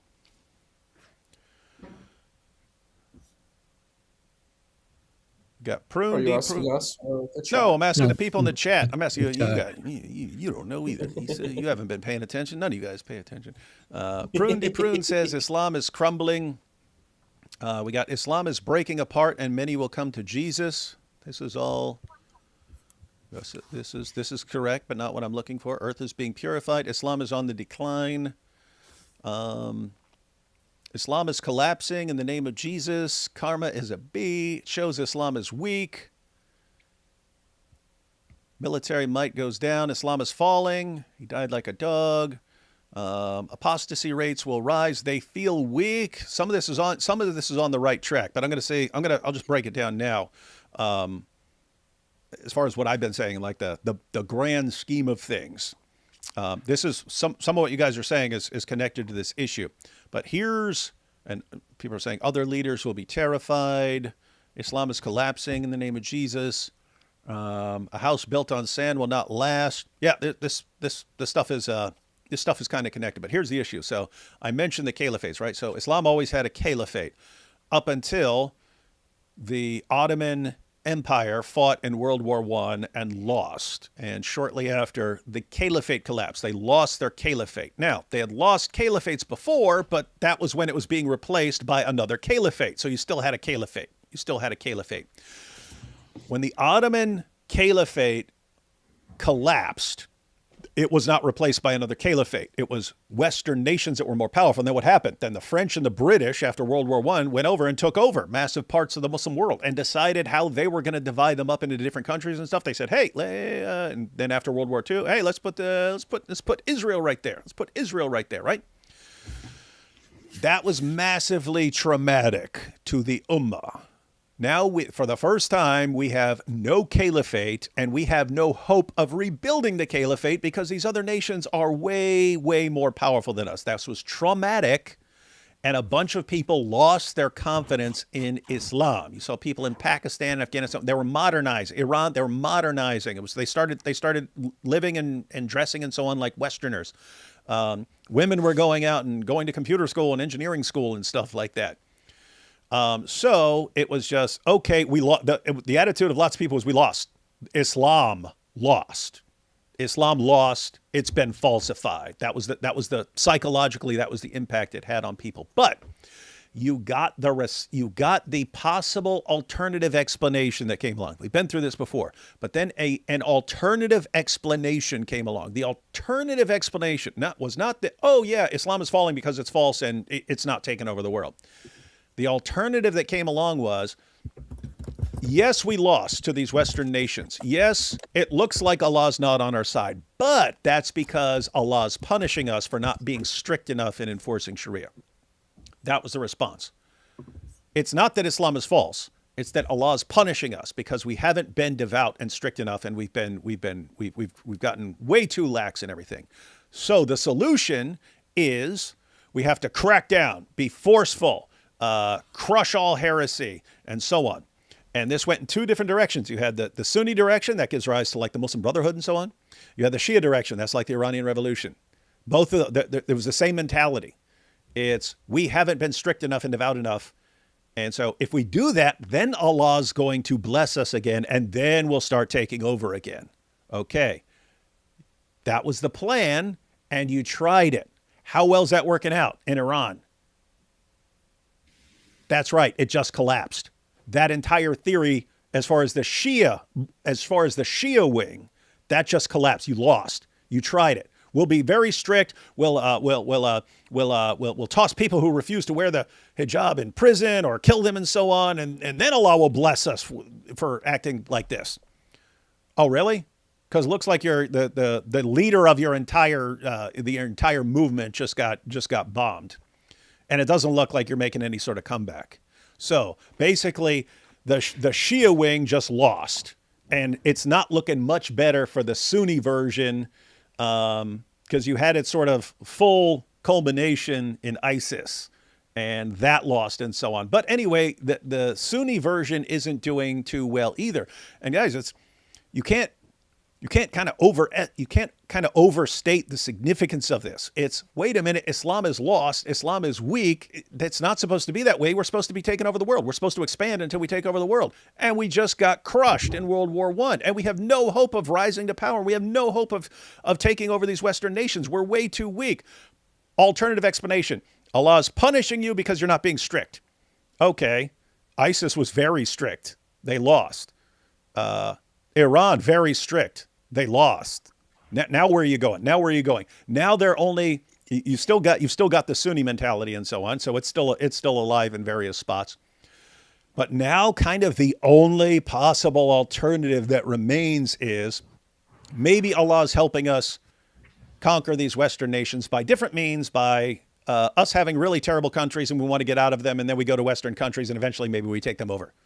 And we'll just take over. We'll become mayors of various cities and so on. Maybe that's how Allah is taking. That's like the last hope psychologically in Islam.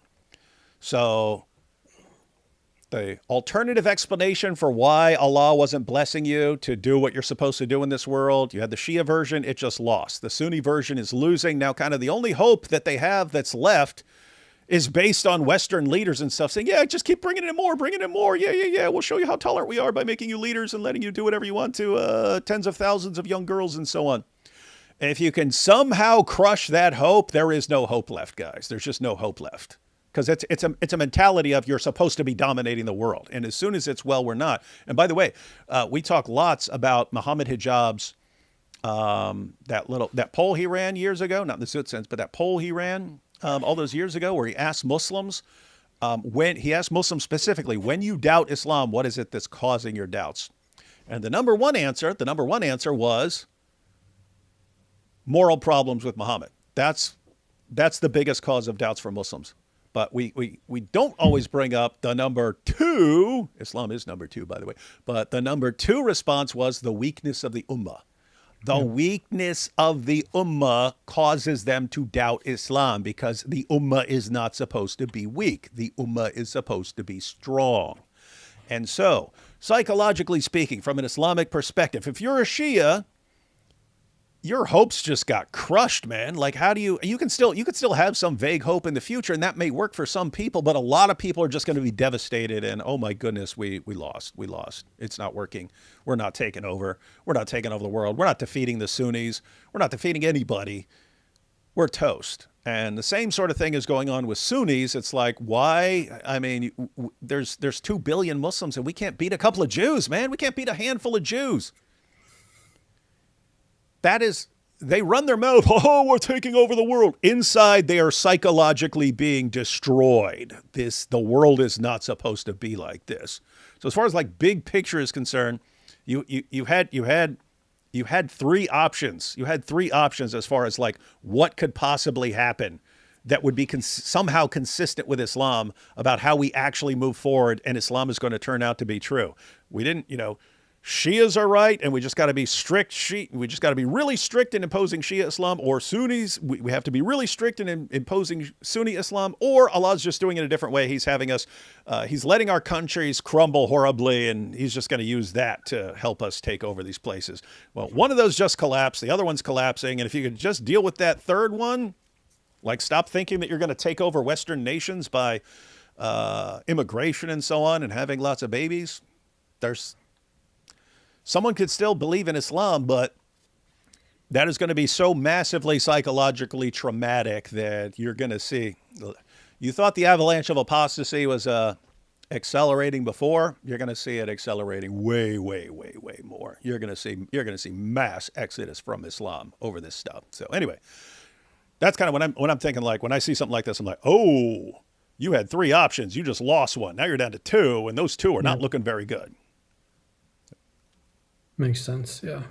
I think the way Islam is going to be viewed is just going to be different. Like, you take someone like the New York mayor, Zohran Mamdani. It's just a very different version of Islam. It's like progressive, pro-LGBTQIA plus, it's, perspective, interfaith. And, that's never going to really get along with kind of mainstream traditional folks. There's going to be a clash. There's already, like, the greatest victims of like violence from Muslim folks are other Muslims. That's just the fact. So there is a tension that you're going to have because you have people like the Ismailis who are pretty progressive, right? That's just not going to jive well with people who are like, you hear people say, well, I believe in jizya and I believe in, you have to follow, the strict rules. You have to make sure you go to prayers at the right times. And you're just going to have a clash. This is why I call Islam, if you ever saw a debate where I was debating about Islam, I would say Islam is polythic. There's so many different kinds of it. People think that Islam is this kind of monolithic narrative. It's not. There's so many versions of Islam. People accuse Christianity of that. But really, it's a little bit different because Christianity is very centered on Jesus. So yes, there might be different practices that Christians might do, but Jesus is the major focus, right? In Islam, it's very different because who the Prophet of Islam is very different. Depending on the Muslim you ask, he's a very different man. He's a very different person. For some people, he's, this person who, did conquest. And for some people, he's the spiritual master that he's looked up to. It's very different narratives. It's like a very different person depending on who you ask, if you know what I mean. Hey, don't be defending Muhammad here, man. You get baked. You get baked here, buddy. I know, I'm sure, but I'm being honest here. Like, you hear that this is the thing. There's a clash here, because you have Shias who are like very open minded and are like, yeah, this is my culture. I like doing this. The way I view this person's very different. Then you have people who are like, I whatever this narrative says, I follow it to the T. You know, I believe in everything. Child marriage, that's a go. You know, beating a wife, that's a go. Like, it just, having enslaving people, that's a go. Like, it just depends on what kind of perspective you have on this. And certain people have that perspective, other people have a very different perspective, and that's a clash. And you're going to have conflict, which is a little different than, because at first I thought this was actually a great difficulty for like the Christian community, that I was like, oh, there isn't like these codified rules for war and society and stuff. But in fact, it actually creates a level of flexibility. Being a Christian allows you to have a lot more flexibility in your society, because the focus is about Jesus. It doesn't really matter about the society. It's that Jesus, that you focus on Jesus' salvation, the salvation in Christ. That's the most important thing, right? That's the key of being a follower of Christ, is that you have salvation through him. So these other things, you have more flexibility in how you deal with them, as long as you're kind of under that guidance. But when you have these other things where there are textual things, you're kind of more confided, you're more stuck within that, which creates a lack of flexibility, if you know what I mean. Hey, I was just wondering. Hey, how many Iranians we got watching right now? I saw a bunch of them identifying as Iranian. Yeah, when I we know. first I know some started. earlier, but I was just, hey, let us know if you're Iranian. Either still in Iran, or if you're Iranian outside of Iran and so on. Let us know if you are Iranian and tell us what you think right now. Are you mad? Are you mad about what just happened, or do you think it's good? We have Joe's here. He says, because of the work of David and Nabil, I've become interested in witnessing to Muslims, and am taking course in my MDiv program on that topic. Thank you, David. Awesome stuff. Awesome stuff. I see a bunch of them in the chat. Yeah. Yeah, I see people saying do a poll, but I don't know how do you do that. I can't just say, are you Iranian? Oh, I guess I could say, are you Iranian? That would give us a percentage, a percentage of people of Iranian people who are watching. But let's see here. We got, I'm Iranian. Hey, we have a Syrian Iranian here. We have do a poll. Okay. All right, I'm just gonna do a poll. I think it's because it's gonna be a small minority anyway, because we have tons of people from who are interested in the topic who are watching, and then regulars who are watching and stuff. But I'll just go ahead and let's see. Start a poll. Are you Iranian? Weird question. Are you Iranian? But let's see. Start the poll. We'll find out what percentage. I would guess maybe 5%, 7%, or something like that. That would be a lot. That'd be a lot of Iranians. Let's see. So yes, make a poll. I did, man. I just did. Yeah, 5%, 6%.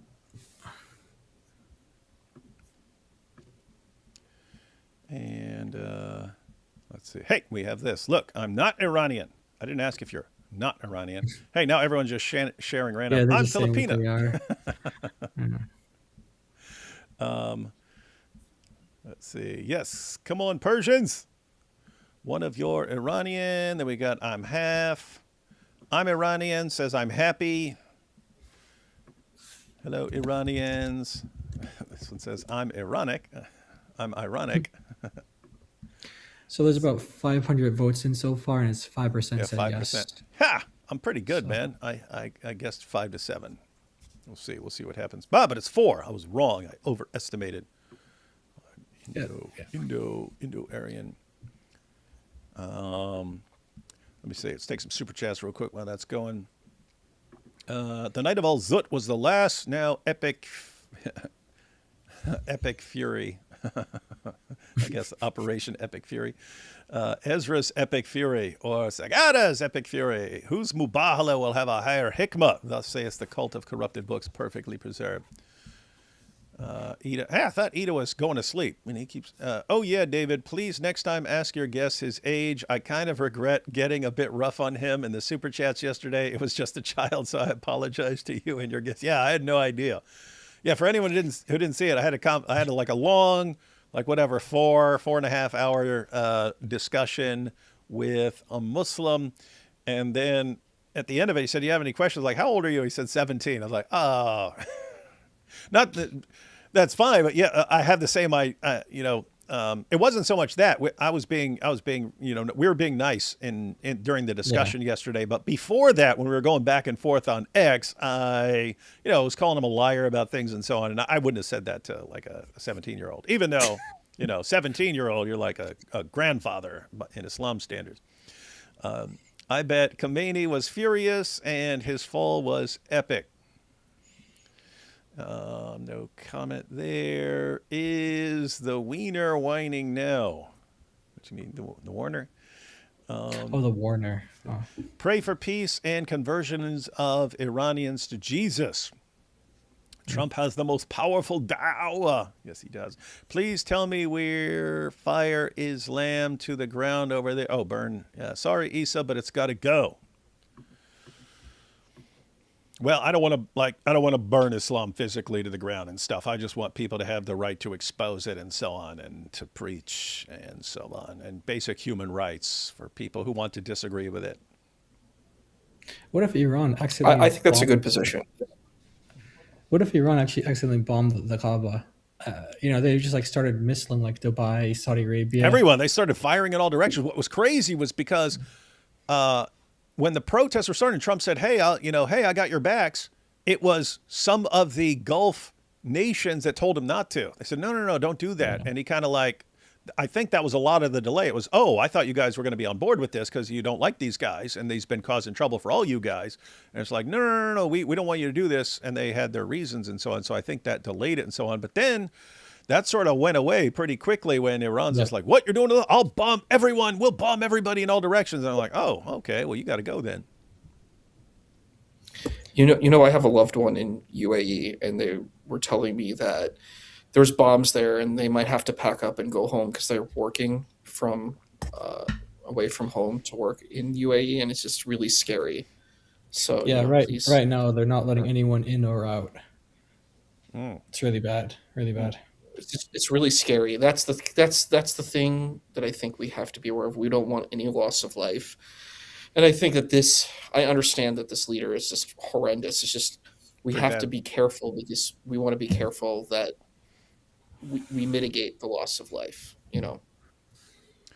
And Esmi Sagara says, "Wait a second, is that Isa with a cross in the background? Base Jew behavior." Yeah, what are you doing with a cross in the background? I'm assuming you're somewhere else, or you just like it. Yeah, I'm at my work.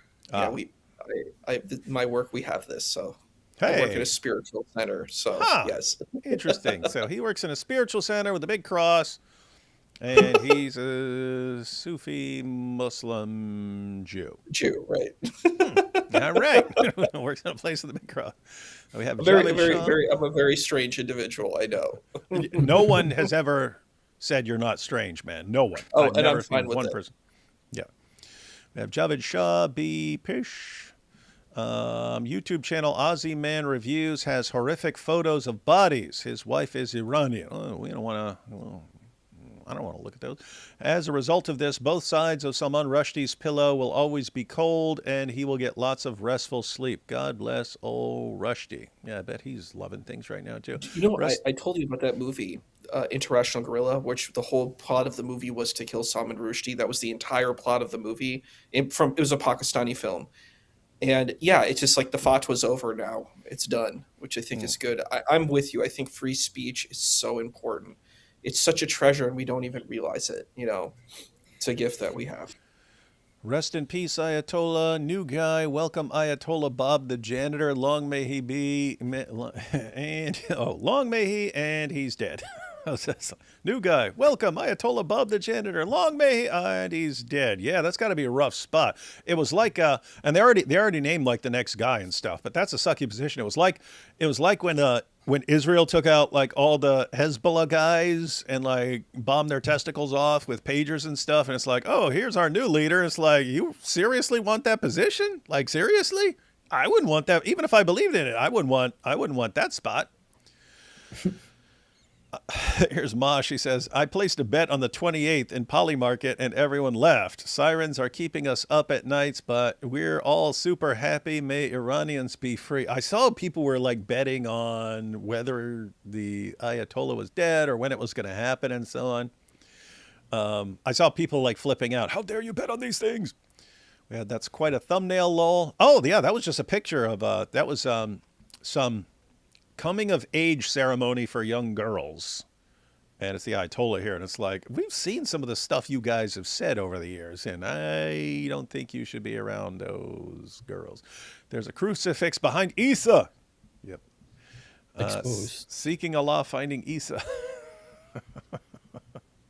Imagine 80 million free Persian ex-Muslim now apostates, hopefully now Christian apologists. Well, most of them are not Christians. You have Zoroastrians and all kinds of other stuff, but there we have it. There we have it.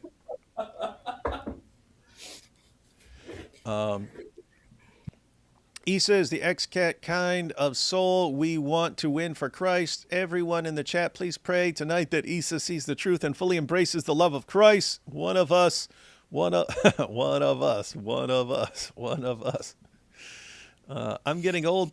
I'm getting tired of so-called Christians that misunderstand Revelations 2:9 and 3:9. Synagogue of Satan. John is about talking about people who are claiming to be Jews, but we're not. It was also talking about people who were like persecuting the Christians and so on. So, yeah.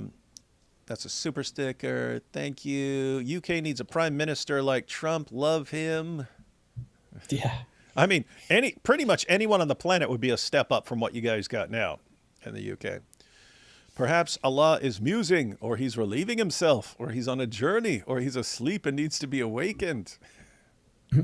That's apostate of Allah quoting Elijah. World is better under Christian USA than Putin. I uploaded a video about life as an ex-Muslim woman married to a Muslim during Ramadan. Shameless plug. Oh, yeah. I remember when you were talking about making that video, so that's good.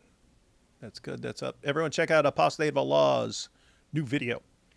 I arrived late, but yeah, getting the armed forces of Iran on board for a new regime is pretty critical. Trump and Israel haven't talked about occupying Iran, right? I'm hoping they don't occupy Iran. And it sounds like Trump is saying the people need to rise up. That's what he's been saying. This is the people. This is your chance. Now's your chance. Get up and do it. We're going to help you. But it has to be you. And that's kind of what I meant. You can't just be some sort of puppet regime of the United States or Israel or something like that. It's got to be the people. It's got to be the people rising up. Got to have security 100%. Forces. Yeah, got to have security forces already there to secure things. That's why it would be good if the armed forces that are there, actually switch sides. Matthew 17:20 has been on my mind lately. If we have faith as small as a mustard seed, nothing is impossible. We will reclaim Europe. Islam will fall. Oh, Islam's going to fall, guys. Islam's going to fall. In Trump's voice, strong objectives, so strong, incredibly strong. Some say they're the most strong. I walked in and I said, wow, these objectives are strong. Everyone said, you're right, you're very strong for saying that. I said, you're right too, I am strong. A lot of people got their 72 Zoot reward this weekend. They got a bang going out, and now it's stuck on replay. Yeah, it will be interesting seeing what happens in the near future as well. Love you, brothers. Hey, Eli, what's up, man? Hey, Eli. Once Persians released Jews from Babylon, that's how Purim came up. Purim, what is it, man? Purim. Purim. You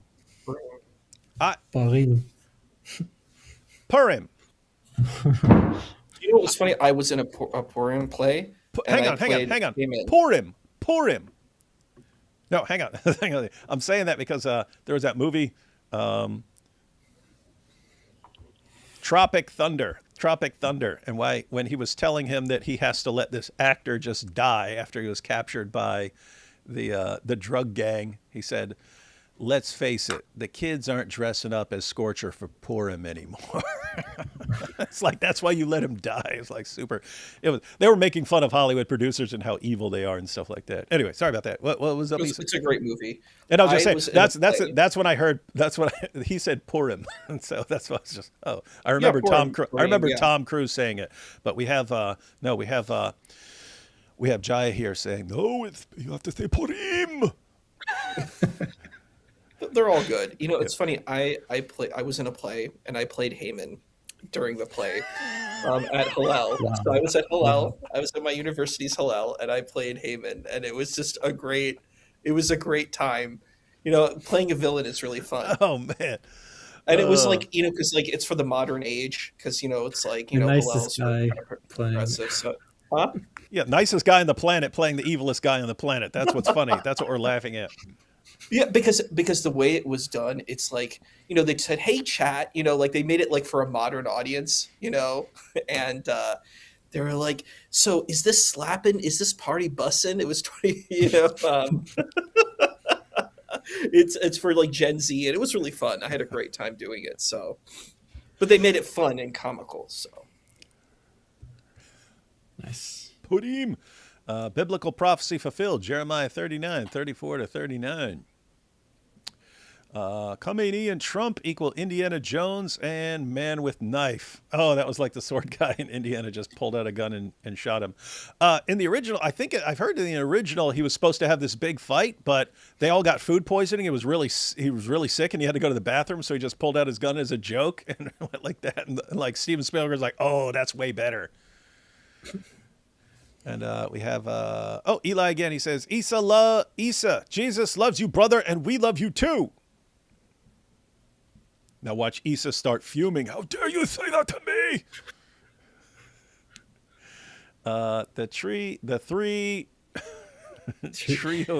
trioine in one stream. Love you guys. Yeah, that's again a thing about Junior and his awesome argument. I don't see how this will go well in Iran. If it's up to the people to take control, won't this lead to multiple civil wars between different groups? Well, you do have people who want different things, but you do have quite a bit of support for the family of the Shah's family was exiled and stuff. So you have quite a bit of support for returning the Shah. You have quite a bit of support for people who just want democracy and so on. So, it's not like in some other country where you have a bunch of like armed groups that all want to fight for power and then you just get a bloodbath. You have a couple of main positions, and any of them are massively better and stuff. So and a lot of people there are probably sick of violent regimes and stuff like that. So I think and I hope that they'll be able to work together.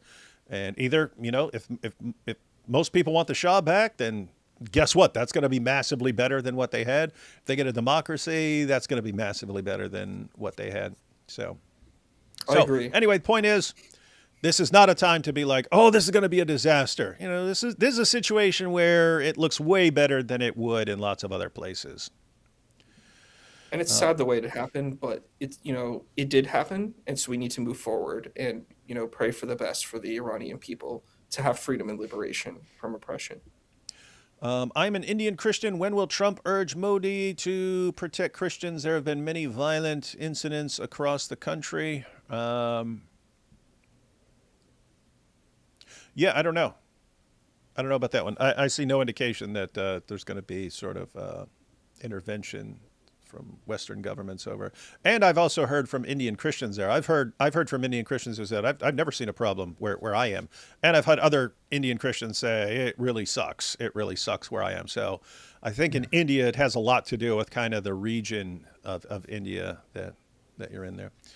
Iranian here, the girls' school bombing is that they made bases near schools for human shields, and even then turned out to be a mistake done by IRGC. Yeah, those are the situations, because I've heard that. I saw a ton of people, that Israel bombed the girls' school. Why are they doing this?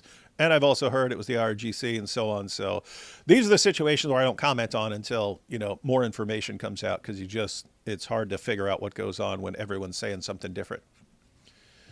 Proverbs 17:15, whoever mocks the poor insults his maker. He who's glad at calamity will not go unpunished. Islam is destruction. I am praying for them. Yeah, at the end of the day, we want what's best for everybody, but what's best for everybody is not Islam. UK needs people like you, David. Churches here need to rise up. God bless. Sadly, I'm banned from your entire country. This stream had a Christian named Muhammad and a Muslim named Isa. Never thought I'd see the day. That's funny. I didn't even think about that. Yeah, so if you weren't here earlier, we had Muhammad Faridi on here, and he's a Christian. Then we've got Isa. That is funny. I would love to talk to him more. He seems like a really nice guy. Oh yeah, super cool, super cool. I'm glad he jumped in for a bit, even though he's busy. Does Isa ever stop working? Every live stream is just typing and muttering to himself. God bless you, brother. Come to Christ soon. Yeah, you need to take a break, man. You work like 120 hours a week, man. You're always. I do a lot of work because I do school. I'm a lot like Nabil. I'm always doing school, trying to get another program done, and it's exhausting. I need to probably retire and get married. Yep. We have Ayatollah Muhammad Hijab. Yeah, no, Caliph. He thinks he's the Caliph. I saw him posting on that a couple years ago. Wouldn't it be great if someone became popular enough that he could unite the Ummah? Like, you're talking about yourself, you idiot. And no, it's never going to happen. You suck too much, and you're like a terrible tactician. No comment there. Allah's punishing us, so more cowbell. That's a good idea. All right, we got more Super Chats, but I don't want to just keep going through Super Chats all day. So let's check out another video clip. So we checked out Trump announcing things, and here we have, because it's been pointing out, you do have the 12er Shias who are actually mourning. So did want to point out that there are people mourning, with tons of videos of people celebrating in Iran and like tons and tons outside of Iran too. But you do have the ones who are mourning, so let's pay our proper respect to them and check this out. We are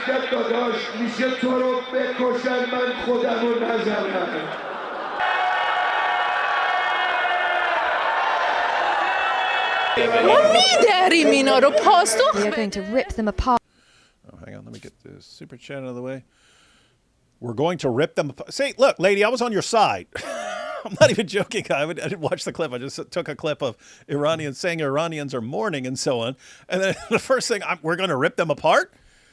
I'm like saying, hey, we should. Hey, I'm not even saying anyone should have any sympathy for you anymore. And I'm just saying, hey, you got people who grow up with a tradition of, you're just brainwashed all your life and so on. And so, this could be a very sad day for you, and I hope you get through it and realize that you lost and your position's probably false here and so on. So maybe want to think about that. Maybe you want to think about that in your first one. We're going to rip them apart. We're going to rip apart the Jews and the Americans. Death to them all. Death to it. It's like, oh, okay, all right. Your boy got crushed in your face.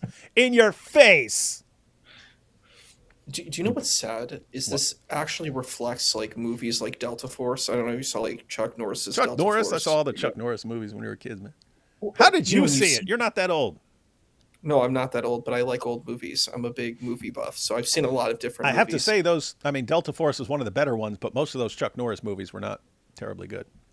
No. The thing is, it was against, terrorists, and it's weird because it's like this over-exaggerated narrative. But the thing is that the people play right into the narrative. They're behaving just like those people from the movies, which is kind of shocking. It's like a self-fulfilling prophecy. It's like, they're like, we'll strike in the heart of jihad. I think he says that in the movie. That's one of the lines. I'm going to strike it in the heart of jihad. And it's like insane. It's insane. Gene Simmons actually played a terrorist in one, the Kiss frontman. He was in this movie with do you know Rutger Hauer? He was like a big 80s action star, but he was in Blind Fury, man. He was in Blind Fury. That's a really great movie. He was in a movie called Wanted Dead or Alive where he plays like a mercenary. And he basically is fighting a guy named Abdul Malik or something like that Gene Simmons played. Gene Simmons looks like an Arab. He does it really well. He's Jewish, man.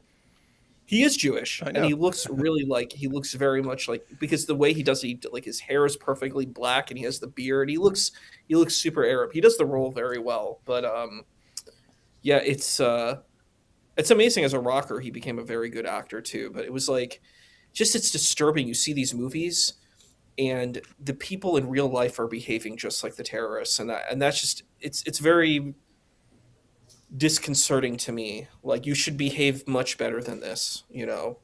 You should be like, okay, you know, have humility. Say, wow, what we did was wrong. You know, it's interesting because when the Mongols invaded Baghdad, right? Ibn Taymiyyah actually took a position. He's like, wow, we really screwed up. We weren't praying right. We weren't doing right. And this is why, you know, there was a place of mourning. It wasn't like anger. We're going to get retribution against the Mongols. It was like utter destruction.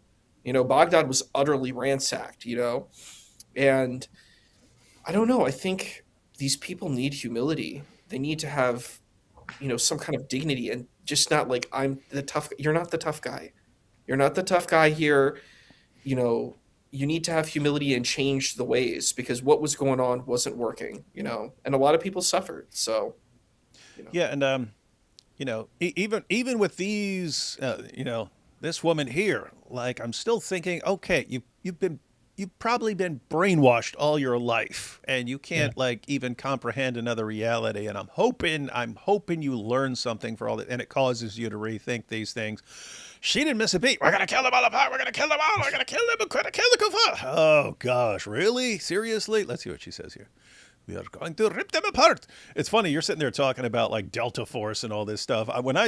If I'm thinking of like Team America, World Police, when all the terrorists always talked, Durka, Durka, Durka, Muhammad, Jihad, Allah, Allah, Jihad, Muhammad, Jihad, Allah. And that's what she reminds me of.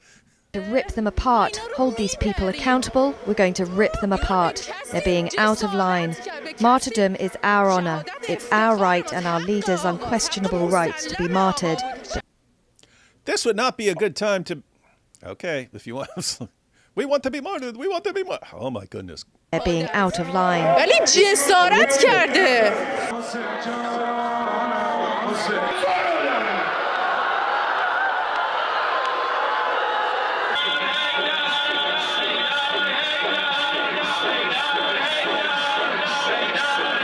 Wow, you guys kind of suck. You know what's weird? We've talked about this before, but we've heard this concept of martyrdom. Do these people not know basic Islamic theology? No one knows if you're going to heaven or hell. You can't promise that you're a martyr. You don't know that. This is just made up. Like, it's a bid'ah. It's an innovation. That's the standard classical theology. And they keep saying this, and it's weird. Like, I hear it more from the Christian circles, this narrative. But like, Muslims don't seem to know this. They just made up this narrative that because they claim that they died, that they're now, you know, promised heaven. You're not, because you don't even know if you really were a martyr or not. Yeah, hang on, Issa. So this is a point lots of people don't understand, because you got these guys who will like, it happens a lot. Like, it was so annoying. So you'd have these guys, and this was like 2015, 2016, and so on. You'd have someone who goes out and carries out a terrorist attack in France, and people would say, oh, but here's pictures of this guy 2 years earlier partying at the club. So see, he wasn't a real Muslim. And it's like, no, that's part of the issue. You get these guys who weren't living as Muslims, and all of a sudden they start taking their religion seriously, and they're looking back going, I don't know if my good deeds are going to outweigh my bad deeds here, so I'm in trouble. And then someone comes in, unless you die as a martyr, and then you're guaranteed paradise. See, here are the passages. A martyr's guaranteed paradise. And what you're pointing out is, how do you know you're really a martyr? How do you know you actually qualify as a martyr and you don't? I mean, Muhammad's told in the Quran to say, I don't know what Allah is going to do with me. And you think, hey, I'm going to go out and slaughter a bunch of people, and I know I'm good and get my virgins, and you might not want to rush into things so quickly. You might want to think through these things especially more than these people. Right? We all want to be martyred. We all want to be martyred. This is not a good time, because you got people like dropping bombs on you if you're getting out of line. You're like, we're going to go out there. Ha ha. Okay, you're going to die. You're going to die. Yeah. I mean, this reminds me of Junior. I'm going to take the poison. I'm going to do. Okay, you're going to die. Don't do that. Don't do that. Lady, do not do that. Do not go out like when they're dropping bombs and I want to be martyred. Where's the bomb next dropping? I'm going to go. Oh, death cult, man. Death cult. And you just lost your stronghold, lady. Start rethinking. What's crazy is with some of the 12er Shias, it's kind of like a doomsday cult, and that they're waiting for the return of their imam and so on. But a lot of them believe that they have to be in like a hopeless situation where everything is crumbled. In other words, like their mentality for some of the like 12er Shia hardliners is not they're going to expand and take over the world. It's they're going to be in such a desperate situation with everyone attacking them that's going to bring about the return of the 12th Imam and so on, or the Mahdi or whatever. That they're like forcing the end times to happen. And it's like, bunch of you are going to die to find out how stupid and wrong you were. What's wrong with you? Cut the crap. Here was a clip of, so again, someone in Israel, someone said Netanyahu here announced it. Someone else before that from Israel announced it. People weren't sure. And then Trump announced it. And then eventually Iran finally admitted it. And that's relevant because I saw lots of Muslims going, no, they're lying. He's alive and well. And he even had a plan for like escaping to Russia and stuff. But here's when the news broke that Iran confirmed it. We have a bit of breaking news that has just come in. Right now, the Iranian state media is telling the people of Iran that the Ayatollah has been killed. Again, Iran's state-run media is now confirming that the Ayatollah has been killed. Earlier, we had reported this, citing President Trump, citing leaders in Israel as well. The Prime Minister of Israel, Benjamin Netanyahu, first announcing this. Okay. Someone was right when they said Netanyahu announced it. Yeah. Okay. Right. So Netanyahu announced it, then Trump announced it. Now Iran. But now we have it even from the Iranians saying that the Ayatollah has been killed in those strikes. Gabe Gutierrez is still with us right now. So, Gabe, this reporting confirming what the president had said earlier. And again, we can't stress enough sort of the magnitude of this moment right now. He had been there since 1989. This may change the game completely for Iran, change the region. You think? This may change things for Iran.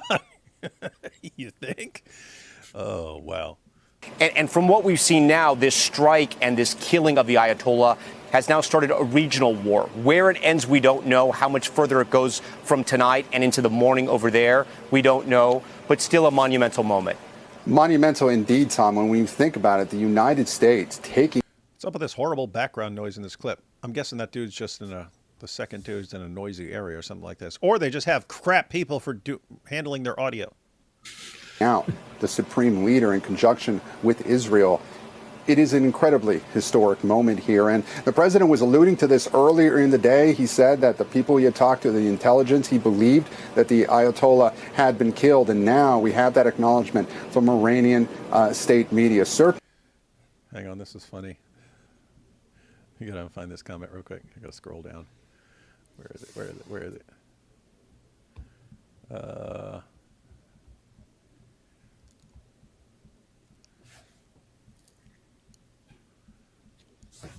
Come on, where's the comment, man? Here we go.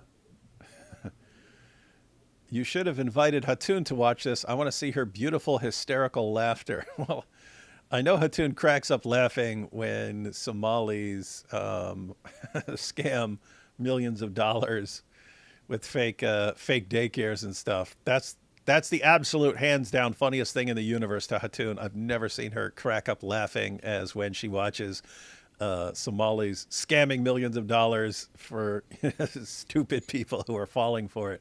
But I don't know. Maybe I don't know what she would. I don't know if she would find this as funny or more funny or not. We'll have to find out one day. All right, back to this. A huge surprises here that, as Richard was talking about earlier, that this war has already spread to other countries throughout the region. But this new development that Iranian state television now confirming the death of the Ayatollah is certain to ripple across the world very quickly. Now, right now, Tom, the president is at his Mar-a-Lago estate. He's expected to return here to Washington tomorrow. politically here in Washington, Democrats are vowing to force a vote to restrict his war powers next week. But really, Tom, with Republicans so far largely in lockstep with the president today, those votes aren't likely to go very far or do much other than to give lawmakers a chance to get their opposition on the record. Yeah, so that's an interesting kind of side issue. There hasn't been any decision by Congress or anything to carry this out, so Congress could toss a monkey wrench in there. But he pointed out, well, most Republicans seem to be on Trump's side, so it doesn't look like his opponents will be able to do anything besides put their name in the record as opposing this somehow. So. Here, that's what's happening in Washington. Across the world, this news that the Ayatollah is confirmed dead raises a lot of questions about how long this conflict drags on for, how long and how much American troops get dragged into this war. Certainly, we will be looking for any White House reaction in the next couple of hours. But again, the president had said it earlier today, and now we're getting that official confirmation from the Iranians. Hugely significant. Yeah, that is an important point. That okay, they took out the Ayatollah. As far as what happens from here, it could be something quick. You could have tons of. You could have the military switch sides and say, okay, we surrender and we're going to back the people now and so on, and so it could go quickly or something like that, or it could be a huge mess. There could be a huge, long, drawn out mess and so on. And we don't know exactly what's going to happen, but we'll be finding out more as this happens. I have to say, I just remembered, man. I said this is going to be the best Ramadan ever. You did say that, yeah. I said this is going to be the best Ramadan ever, and you had the collapse of the Iranian regime. Oh my goodness, man. That by itself would make this the best Ramadan ever, ladies and gentlemen. That by itself, because this is an evil, sick, evil regime, man. Yep.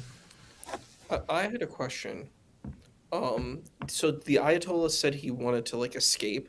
He wanted to escape before, an assassination attempt. Is that correct, or did I misunderstand that? He had a plan for him and his most loyal people, and I'm assuming his family and so on, that if it looked like they were going to be taken over or something like this, then he was going to flee to Russia like Assad did. So apparently he just wasn't taking it as seriously, or didn't think it was going to happen that quickly, because they caught him in his office. They bombed him when he was in the office of that compound. It's interesting to me because I think of in the Titanic, where the captain was like, "I'm going down with the ship." That was the idea. He said, I have this integrity that I want to make sure that if everyone gets off, it's fine. I'm willing to go with the ship. And that sort of level of integrity. And then you see these other people where it's they claim all of this stuff, but they don't really believe in anything that they say. It's just a bunch of garbage. In other words, he's the leader. He's the leader of the regime. He's the leader of the country. He's their leader. And sitting here praising martyrdom. And as soon as people come to attack, I'm going to run to Russia so I can live my life there with my family, and you guys deal with the fallout. Yeah. Yep. Exactly. That's the point. The leaders of Hamas do the same thing. Mm-hmm. Mm-hmm. Yeah. Yeah. And you've had other people historically who were like the opposite. And the first person that popped into my head was John McCain. Whatever you think about him politically, or and so on, he was a war captive, and they found out his dad was like an admiral or something like this. So they were going to release him. They were going to release him first, and so on, to get along in the negotiations and stuff. And he said, I'm not going anywhere until everyone else is released. So he stayed, being in a total crap hole, being tortured and stuff like that, because he said, you're not letting me go just because I have an important relative or something like that. I'm not going until everyone else goes. So you gotta respect that sort of thing. All right, got one more clip here. Let's take a couple super chats and we'll watch one more clip, guys. I think that Islam and or socialism are prime candidates to be so evil that the Antichrist could unite the world by destroying them, which is to say they may well be sacrificial pawn. Hey, that's an interesting theory. It's not Islam that is going to be the Antichrist or socialism. It's going to be someone who stands up when people are so sick to death of Islam and socialism and so on. Someone destroys them, and that's actually going to be the Antichrist. I don't know enough about this stuff to comment. But I don't think Islam is the Antichrist. I think it's crumbling in front of our eyes and that it's too weak to do anything. Zut's story is now mainstream. Tons of Christians are using it against Muslims on X. Oh, I saw that. It was like 1.6 million views. We've noticed such things. What has 1.6 million views? Some TikTok guy who uploaded his video to X. It was on as a. I'll send it to you. Yeah. Look, Issa, we know you're cool and stuff. I'm sorry, but I'm not sorry. Why don't we see more prominent Shia Dawa people? Well, you do see Shia Dawa people and so on, but yeah, they're just it's a much smaller group, so they are more rare, and they might not put as much emphasis on it as some of the Salafi types and so on. I think it's harder to be persuasive because it's more like esoteric and niche. It's hard to like persuade people of that. I think when you see the sort of Salafi da'is, it's a very simple narrative. It's a narrative like, oh, the Quran is scientific. Oh, Islam is just, it gives you order. It's very, very simple and direct. Shia is a lot more complex, and it's very focused on imams and, this kind of lineage. It's not that easy to really convey to like a common to a lay person in trying to persuade someone of it, I just sent it to you now. It's actually got 1.7 million views now. Hey, this dude, I've never seen this dude before, but that's funny. I'll see if I can get that ready here in a second. We might check it out. We might check out this this Zoot video. Always good to have you gotta love a good Zoot video. I mean, not an actual video of something going on like that, but someone talking about the Zoot story. Gotta love that. Let's see. Did Mo promise that the Ummah would always be strong? Not that the Ummah would always be strong, but Islam is supposed to keep expanding until it takes over the world. So you can have all sorts of bumps and twists along the way. That would be completely consistent. But it is ultimately supposed to take over the world and dominate the world. And so the idea here is if it just looks like Islam gets into a position of weakness and everyone else is massively more, you can kind of put that off for a little while. Maybe this is just Allah testing us. Maybe this is Allah punishing us. But you do all the stuff to kind of correct course. And if none of it works, you can still hope for the future and, something's going to happen in the future and so on. But, the longer it goes on where you're just declining and everyone else is becoming more and more powerful and unstoppable, it's like the doubt is building. The doubt is building. Hey, Issa, you got a question here, man. Who is Muhammad to you, Issa? You've piqued my interest. So we've heard about the Muhammad we're familiar with, and yet here you are, always praising and defending Muhammad as the greatest man ever. And so people are wondering, what the heck do you mean by Muhammad, man? Well, so the Muhammad that I grew up with was more like a Sufi version. It's not this version. It's a completely different person. Let's put it that way. Completely different person. There's some of the highlights of the story that are the same, but just the kind of characteristics, it's a very, very, I know I don't want to hijack the stream about this, but it's a very, very different person. Oh, you don't want to try that with us. You're funny. Yeah, that's funny. But it's just, the kind of person, it was like a person who was compassionate, understanding, nothing like when I went to graduate school, I was like, oh, there's a very different narrative here. Like I learned about Gazu and stuff like that it was very different. It was just a very different character. You know what I mean? And when we had our conversation, I explained that. I said, these are very different There's different archetypes that exist on who this person is. So, the Muhammad that you believe in.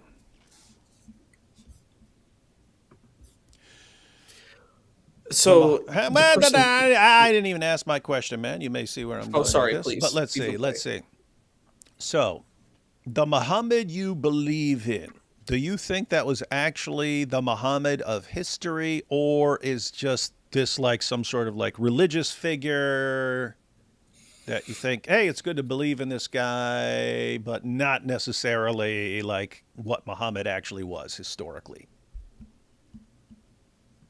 So it was interesting. The spiritual guide that I kind of grew up with said there was 19 Muhammads. So that it was even. That's why I wanted to ask you that stuff, man, because I knew there was going to be something weird going on. Yeah, there's something weird going on. There was like an Muhammad. It was very different. There was just Muhammad was more like an archetypal figure as opposed to. That's what I was wondering. I was thinking it might be something like that, and so it was archetypal. It was the historical figure. When I went and studied and learned these materials, I was like, oh yeah, this is a very complex being. It's interesting because we've talked about Al-Risala, the message, right? And the version that Mustafa Akkad saw as Muhammad is a very different version too. It has some of the highlights, but it's different. Like his understanding was the interpretation, the conversation with the Arabs and the Muslims. There was really no Jews. If you watch the movie, there's no Jews or Christians in it. They talk about them, but they don't exist.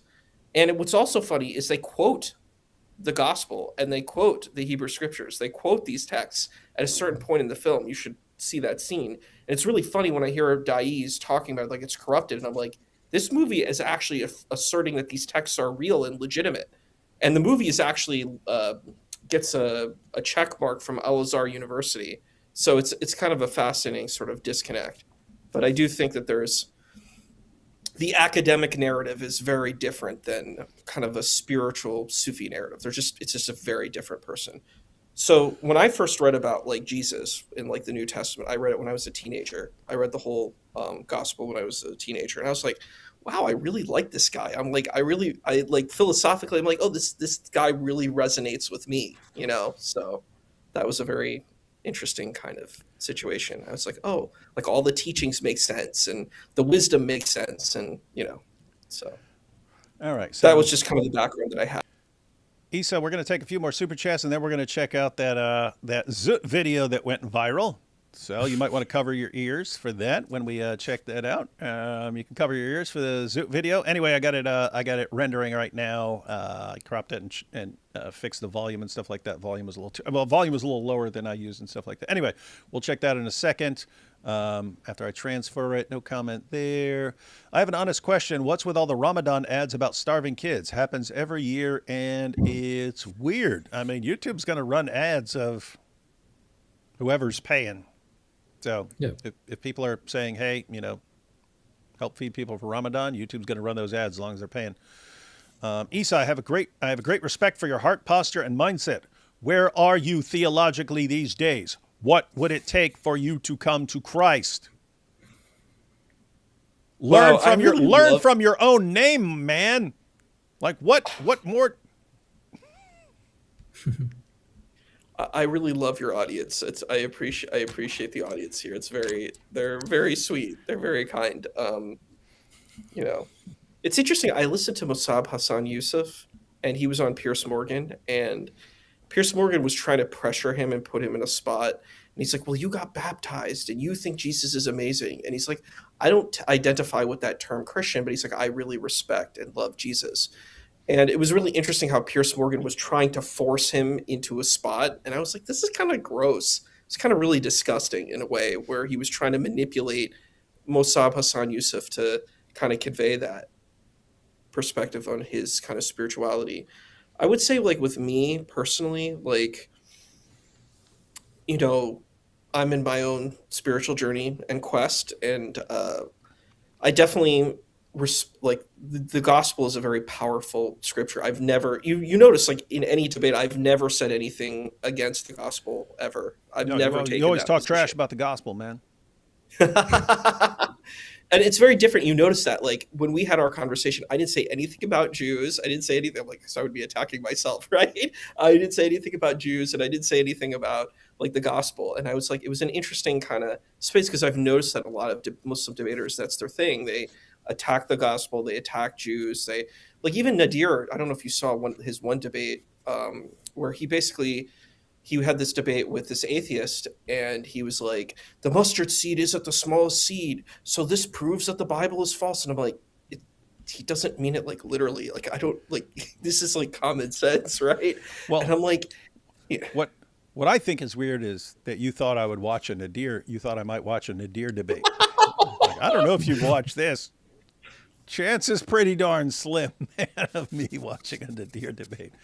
Nadir is, you should have seen him with the Warded Eye, though. The Warded Eye did a master class with the Nadir. It was hilarious. It was it was very funny. I had a good time with it, but I like the Warded Eye a lot. Shout out to the Warden Eye. Hey, he's a good guy. Oh, yeah. You had a follow-up here, which is interesting because you just kind of brought it up yourself. But the 2 comments after was, Issa, what are your favorite words of Jesus? Well, I really like the Lord's Prayer. I think it's a really, really beautiful prayer. It's actually it's very close to at least the kind of perspective that I had with, like, Al-Fatiha. I know there's different ways you can read that story. You can read it in a very toxic way. Like the Wahhabis have a very nasty way of reading it. But I really like the Lord's Prayer. I think it's a very beautiful prayer where, forgiving those who trespass against you. I think that's such a powerful thing because, and I think this is what makes, like, Jesus such a phenomenal figure of history. Like, I actually disagree with Michael Hart's position of the most influential character, his historical person. He said it was the Prophet of Islam. I actually think it's Christ. I think Jesus Christ is definitely the most influential. I think obviously the irony are, well, I mean, apart from all the issues, I mean, people don't realize Michael Hart's a white nationalist who believes that all other races are inferior to white people and need to be kept separate. And the reason Muhammad had such a big impact is because there's so many stupid people in the world, and they fell for Muhammad. It's like, this is what you guys keep quoting as proof, like a white nationalist saying, look at all these people who were so biologically dumb that they fell for this and, like, screwed up the entire world. And that's like that's his position. But what I always found odd, just the original list before I knew this other stuff. And he's not a historian; he's a scientist. He only got it published because his dad owned a publishing company. He, like, put out his theory, and then you listen to, like, Ahmed Deedan and stuff, and one of the greatest historians in the world. He's not a historian at all. He's a dude who has some really weird ideas, and he believes that you are intellectually inferior to white people and so on. It's like, this is what you guys keep quoting to show that your religion is true. But before I knew any of that about him, just looking at the list, what was surprising to me was he had Muhammad #1 and so on. Then he had, like, his top 5, and he had Paul and Jesus in there and stuff like this. But if you look at the rest of the list, it's like 90% Christians and Jews, and it's like it's like, well, if Muhammad had such a big impact, how did he not make more people who impacted the world on your list?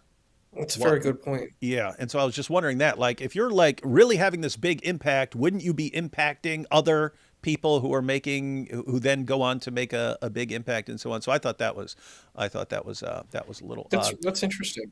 Mm-hmm. To finish answering the question, I always thought that was such a powerful passage because it's like, from that time, like, a lot of us, like, even if we watch movies and stuff, we kind of seek vengeance. Like, if someone hurts us, we want revenge. We want to, whoever does something wrong by us, we want to get back at them. But this kind of teaching is such a high level teaching where it's like, if someone hurts you, you forgive them. And that's tough. That's a really hard thing to do. It's a very powerful thing to do. And,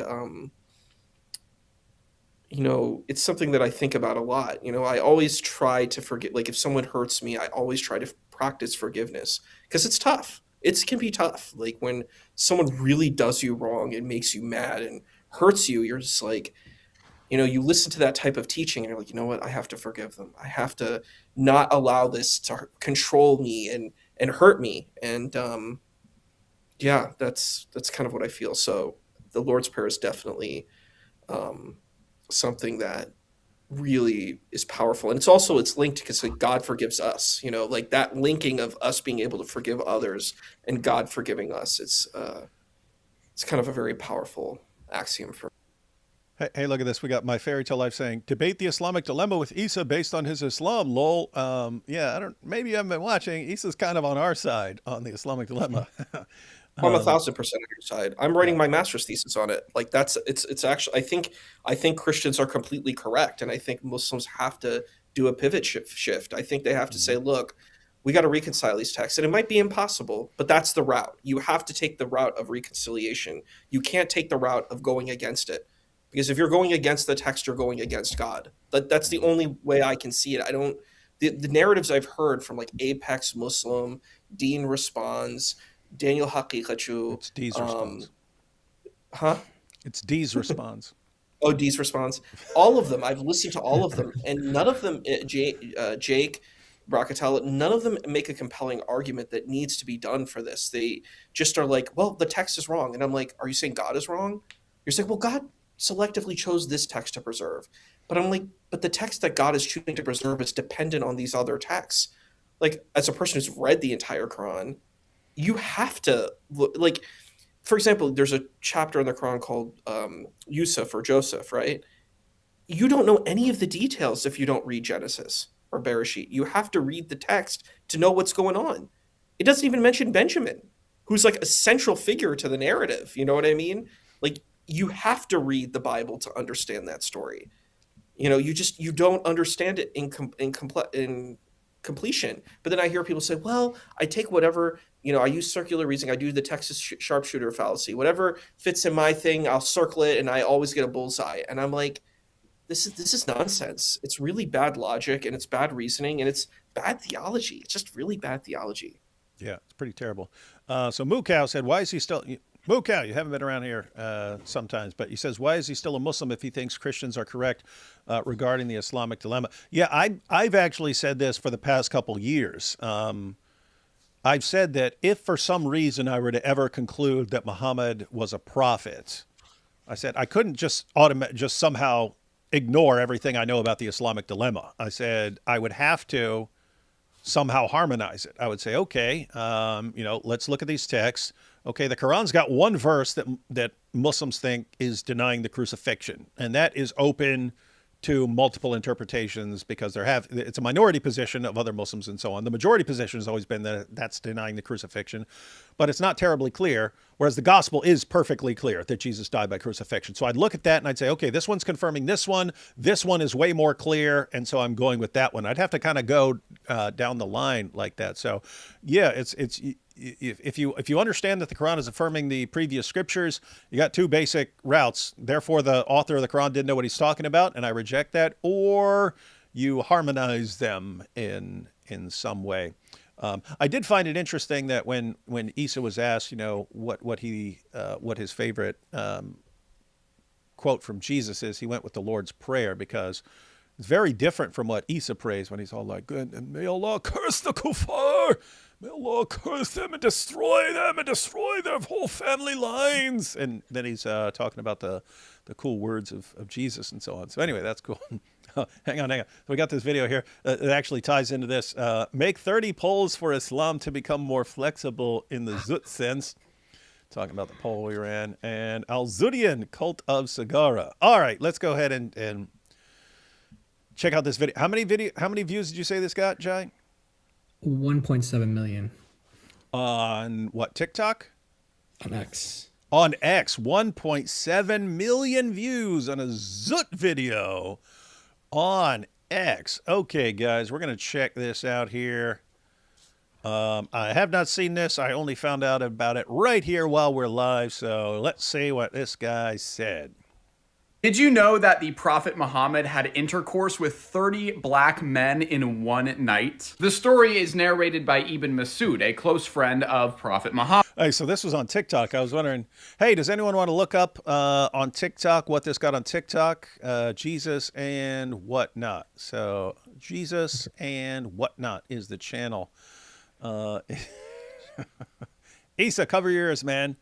Cover your ears. Look away, child. Look away. Here we go. He says that one night, Prophet Muhammad took him out to the desert and drew a line in the sand and told him not to cross it. Muhammad then says that if he does cross the line, he will perish or be punished. Or get wrecked.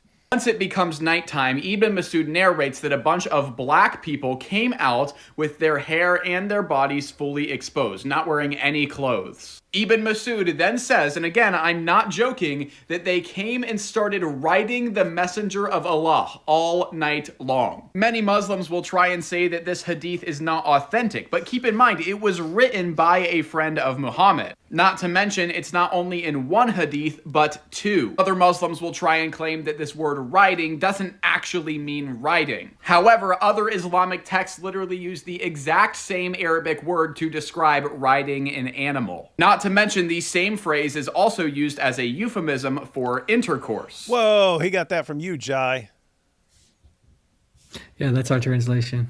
Yeah, interesting. So this guy did his research on some of our responses. This Arabic dictionary literally defines it as having intercourse. It only gets worse from there because we actually know why Muhammad would want to be ridden by all of these men. You see, there was a myth going around in Muhammad's time that said if you receive the semen from another man, you are actually able to have the same strength as that man. Okay, he definitely got that from my video. So for anyone who didn't see my video on that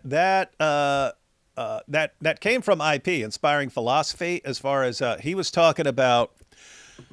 I was talking about the Al-Zut story and so on, and then IP. We were in New York. This is when we were in New York because we went up there to Times Square to have open debates, and God Logic, me, God Logic, Lady Logic, IP were at lunch and stuff. And I was talking about that, and IP said, that reminds me of some of the weird stuff I read when I was preparing for my debate with Daniel Hakikachu. And I was like, what? And he said, yeah, I had to read all this weird stuff because he's going to all these weird sources and stuff like that to defend child marriage. And so I had to read all the sources that he quotes, and I was reading about some of their weird beliefs in the ancient world. And there were places in the ancient world that believed that that men could inject their virility, like men inseminating, adolescents and stuff like this, actually gave the adolescents the strength of the men who were injecting them and stuff. And so it's like this weird thing. And so I was like, wait a minute, that would give a totally new meaning to Muhammad has the strength of 30 men. It would mean it's like 30 men injected their strength into Muhammad. So it's a theory. We're just trying to make sense of all these sources and so on. But I mean, it fits. Muhammad is a caravan trader. The men of Al-Zut were especially, this came from Raymond Ibrahim, that the men of Al-Zut were renowned for their virility and sexual potency. So if you wanted to try it, you'd want the most virile, potent men around. They had this saying that the penises of the men of Al-Zut never go flaccid. So these guys are always ready to go sexually and stuff. And so Muhammad's like, I really want the strength of a bunch of these guys. I'm just going to take one for the Ummah and go out into the desert and become the most manly, virile man who's ever lived. But anyway, so I put that in a video, and our friend here is He's got 1.3 million on TikTok and 1.7 million on X. Oh, hats off to you, man! Everyone, if you're, I'm still not on TikTok. We are going to be invading TikTok shortly, not in the Zut sense, but we're going to be invading TikTok. But if you're already on there, definitely check out this guy. This is so important because the hadith says that the people Muhammad slept with were as if they were Zut. This is a reference to the Al-Zut, who were known for their sexual prowess and strength. So Muhammad, police be upon him, or I guess Al-Zut be upon him, was trying to gain the strength of these Al-Zut. This is probably why Sahih al-Bukhari brags that the Prophet had the strength of 30 men. Actually, no, he didn't just have it, he was given it. You would probably expect someone to be extremely exhausted from all of this riding, and that's exactly what Muhammad experienced. He returned very weary and exhausted due to what he had ridden. Poor Muhammad, he probably needed some comforting after that. Which is exactly why Muhammad then puts his head into the lap of his friend and falls asleep there. Seems like maybe Muhammad was looking for a little bit more al-Zut. Keep in mind, Muslims, Muhammad is the perfect example of how we are to live. I can't wait to see all of you getting zooted this Ramadan. Oh my God goodness. bless. Pretty wild, pretty wild. Hey, you're not talking to us, are you? You talking to someone else, Jai? Okay, I saw your mouth moving. Didn't know if you. All right. All right, Issa, you can listen again, man. You can listen again. That young guy, can't hurt you anymore. IP said, left a super chat, said, I'll never forget how excited David looked when I told him this. It's like a light bulb clicked for him when he connected all this to the al-Zut. Yeah, it was like, oh, this makes sense of multiple different passages and so on. They all like come together now. Interesting.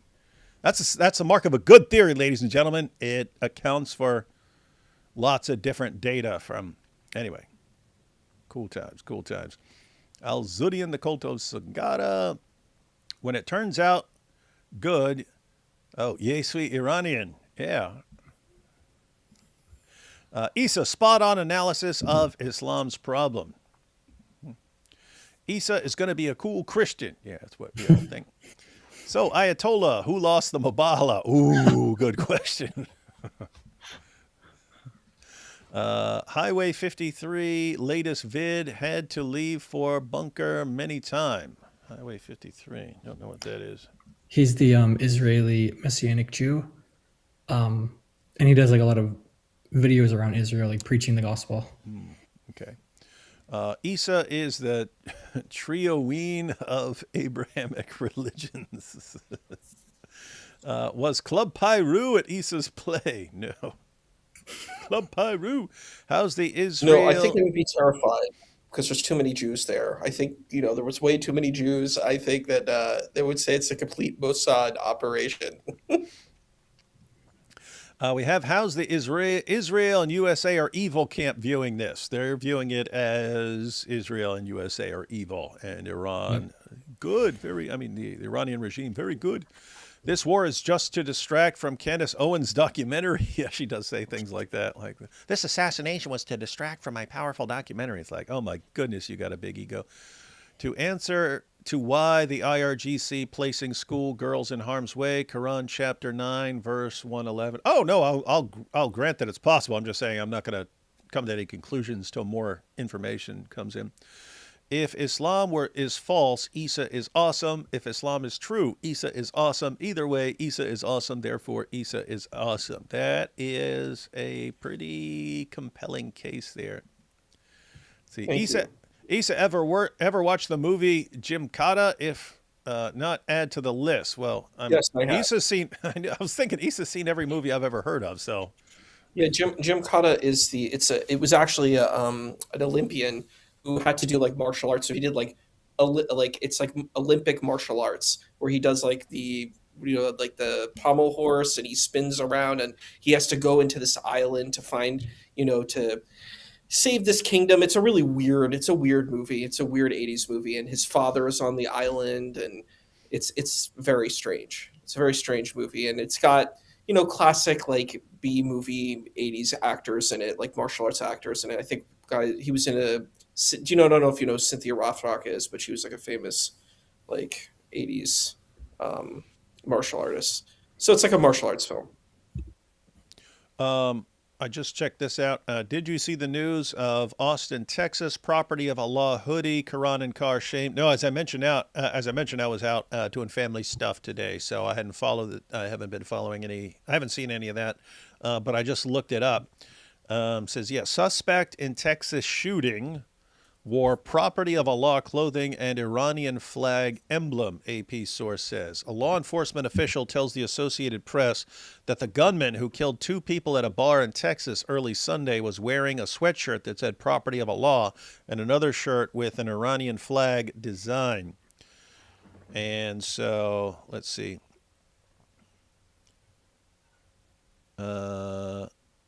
A gunman wearing clothes with an Iranian flag design and declaring property of Allah killed 2 people and wounded 14. Oh, Sunday, at a Texas bar, a law enforcement official told the Associated Press the FBI is investigating the shooting, which erupted a day after the U.S. and Israel launched an attack on Iran, as a potential act of terrorism. Yeah, that is one thing to be concerned over. You do have people who are loyal to that regime scattered around the world. And so it is a concern that people are just going to just go open fire and stuff like that. So be on guard, be on guard. So what does Isa believe about heaven? Genuinely curious. Probably something weird. Well, it's interesting because my idea of what like an afterlife was actually kind of similar to what I've seen certain Jews and Christians have that. And it's like you're kind of in the presence of God. Like that's what I thought. Like that's what a heaven would be. It's not stuff. It's not like a mercantile capitalist thing where you get stuff and endless pleasure. Like that was never an idea of what I would thought an afterlife is. But I thought it would be like you're in the presence of God. You know, that's pretty simply what it is. You heard it here, folks. 72 virgins being deflowered forever. 72 hormonal teens. Sounds like hell to me. That was funny that was the next super chat. Trump, I'll make this the best Ramadan Bamathon ever. Oh, it is. Historically, the Ramadan Bamathon has been like jihadis blowing places up during Ramadan because they think they'll get their reward is doubled. But this is a different Ramadan Bamathon, man. This will crack you up. Search Jacob Saidri. Slight misunderstanding. It's a 12-second reel. You won't regret it. I'm not going to play that now, but I'll check it out for later. Jacob Saidri. Slight misunderstanding. I will check that out in a bit. Something popped up on. Oh, it's on it's on a various sites, so yeah, it must be. Big Muhammad will be the #1 name for Christians in the Middle East. Oh, how awesome would that be? And like, so many Muslims convert to Christianity that Muhammad is the most popular name for Christians in the Middle East. How do I get Isa my Quran translation to proof text? You'll have to message him. This is Trump's version of the Ramathon Bamathon. It's two people who said that. Spelling to get past censors. Oh, you couldn't spell. The other one couldn't spell Bamathon either. That's interesting. It's interesting you can't spell Bamathon because that's not like a normal word that you would think censors would pick up. I'm on my knees begging Isa to please come home. Actually begging Isa. What the heck is wrong with you? No sympathy or empathy whatsoever. Isa, what are the tenets of Islam that you resonate with, and do you believe those are followed today by mainstream Muslims? Hope I worded that well. Guys, we're talking about the death of the Ayatollah, and it's become, hey, 40 questions for Isa. I'm so sorry. I apologize that this is happening, but do you want me to answer it or not? Hang on. Since there's so many of them, I'll just ask you a couple in batches, and then you can kind of respond to them. So this one's, Sure. what resonates with you about Islam. Let's see. Isa sounding like AP, but smarter. Take that, AP. Nice. Then we have Isa, massive respect for you. You're a great guy. What holds you back from Christianity? And okay, those are a couple of them right there. Okay, so for the first question, well, I like the thing that I think is really what I like about Islam, and I wish Muslims actually did it. I don't see it happening, but it should be done, is like helping those who are disenfranchised. I think that was a message, at least like academically earlier on, was the kind of compelling for people who didn't have resources. Like I'm finishing up my degree in social work, so that's something I care about, is people who are disenfranchised being able to get resources that they need. Some people have like mental health stuff and they need to be able to have access to these things. And I wish that there were more spaces. There are some Muslim charities, but not nearly enough, at least in America. But I know, Muslims are only like 1% of the population, but I would love to see more of that, where it's like, hey, I'm going to give charity, I'm going to support and help people. There's a lot of Jewish charities I see a lot of Christian charities, but I would love to see more Muslim charities and a more focus on that. I've only seen like a handful, which I think is really, really unfortunate. But that's something I really believe in, is helping those who are disenfranchised, and people who are orphans, people who are poor. That's a tenet that I like. Um, I mean, you do see it in other traditions too, but I think that that's something that I care about. I do a lot of volunteer work. That's what I spend a lot of my time doing, is I go to like soup kitchens and I serve on houseboats. Interesting that you're bragging about that sort of thing. We're going to have to read a chapter called Matthew 6. Well, I hear you. I don't know if I would say it's bright. I'm just explaining this situation. It's just something that I value and care about. I don't think it makes something the people I who value really, because I'm the best person you've ever met in your I'm entire a life. nobody. I'm not important at all. But thank you. I appreciate that. Nobody. But yeah. So to answer that would be the one question. What was the second question? It was I don't remember. It What holds you back was from Christianity? Oh, are they the same thing as this one? I think they're probably both the same thing, right? oh yeah, Um, basically.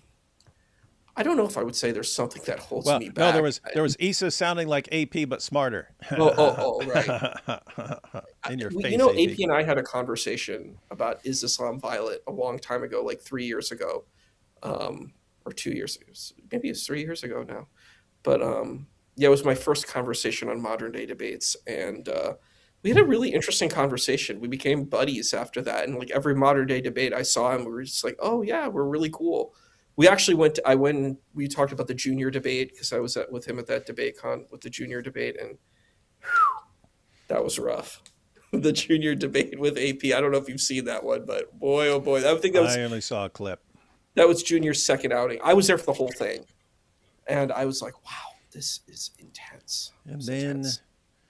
And then Jai vowed to make Junior the new face of Dawa, and here we are, 2026. Awesome. I think he's a times, really awesome good times. Christian apologist. I think he's an excellent Christian apologist. People He have is getting- listed him. People have listed him on their list of top Christian apologists. So it's pretty cool. Pretty cool. I saw him on God Logic's debate. I don't know if you saw that. It was quite entertaining. But one of the Q&A said, I was questioning Islam, and then I saw the debate, and Junior he brought me into Christ. Junior's beautiful rhetoric brought me into Christ. Yeah, a woman named Layla. Yeah. Interesting. Hey, here's an interesting point. Do you think Sunnis will just take this as proof that Shias are not approved by Allah instead of a defeat of Islam itself? Here's the issue, right? If it weren't the U.S. and Israel doing the bombing, then they'd probably be looking at it a little differently. But here's the real thing: Sunnis have been fighting with Iran, and Iran has been killing Sunnis for a long time, and they couldn't stop them. And all of a sudden, like, the U.S. and Israel go in there and just take out the leader with no problem, right? So as far as that goes, even that's going to bother them. Like, why couldn't we deal with it, but these guys can? Why, Sunnis are like 85 to 90% of Muslims. We couldn't stop this guy, but the U.S. and Israel can just go in and stop him anytime they want. That is kind of traumatic, but yeah, you will have some viewing it as, yep, you see, Allah is taking them out by, other people's hands and so on. The only way I can resolve the differences is with the Islamic trilemma, theistic relativism, and Allah's a cosmic trickster. By the way, 16 more days, David. Okay, until I get the reminder. All right, I got it. Thoughts on Pakistanis attacking the U.S. Embassy in Islamabad, the capital of Pakistan? Those Pakistanis have less humanity than Resident Evil zombies. I don't have any thoughts on it because I haven't been. Yeah, there's also a paying war much between attention to Afghanistan and Pakistan. Pakistan, apparently they attacked the U.S. Embassy here in Islamabad. Pakistan is really something I think about a lot. It's really tragic, like from the South Asian narrative. It's just, I wish Nabil was here too, because I would love to hear his thoughts on Pakistan after becoming a Christian. Like, because the whole identity of Pakistan is like, you're like, I hate to say this, you're like an Indian Muslim. And it's like the whole point is, I'm just really proud of this Muslim identity that I need to have a country. Both Pakistan and Bangladesh, that's the whole identity, is that I'm a Muslim brown person. You know what I mean? That's like literally it. There's no difference besides that in being Indian. You And know, it really sucks because both Pakistan and Afghanistan, if they didn't have such screwed up ideas screwing everything up, there's lots of like beautiful places there. They would be like there is. there would be like they would be like, I mean, they could be doing way more with the territory they have. They would be popular tourist attractions from all the awesome stuff they have, and they just screw it up, man. They screw it up. It's The sad. Al-Zut, the Al-Zut didn't increase Muhammad's literacy rating. Well, he didn't go out there and have their literacy injected into him. So I remember that stream when IP told you about that. I was playing Minecraft when it happened. Issa, you're a good sport. God bless you. Thank you. Ixtis. Nice BFP. How can you explain the difference between the message and the actual Muhammad to regular Sunnis? I've struggled with this. Yeah, that's hard. Because it's a different perspective. It's a very different it's a different prophet of Islam. They're just very different people. And I think most Muslims believe in the one from the message. They just don't, at least the ones I've talked to. I mean, the people on the streams, Lots of Muslims do have that sort of idea more so. like in America, at least. I don't know in other Yeah. countries, but Yeah, it's that's what I mean. shocking I'm not that talking about other countries. I wouldn't know. Yeah, like the Dawa people, like I'm sorry, like I'm actually kind of horrified by the things that I've heard from them. They're like, yeah, we're okay with like hurting people and taking people's stuff. I'm like, what is wrong with you? Like, you guys need help. Did the missile strike the Ayatollah's aorta? Very rude comment. Jizya for Isa, peace be upon him. Oh, hi, David and Jai. Turns out there are actually 72 Virginians. Seems there was a typo. That would be good. Do you think Khamenei and Khamenei were psychopaths with antisocial personality disorder? Methinks not. Also, Isa, have you seen the Testament of Ann Lee? This isn't ask Isa about 57 different movies day. As far as, and I think we're going to finish these super chats and wrap up. We have more stuff, but I'm just guessing that there's going to be more stuff happening in Iran, so we're going to end up revisiting the issue. We definitely want to cover the Dawa wars and so on.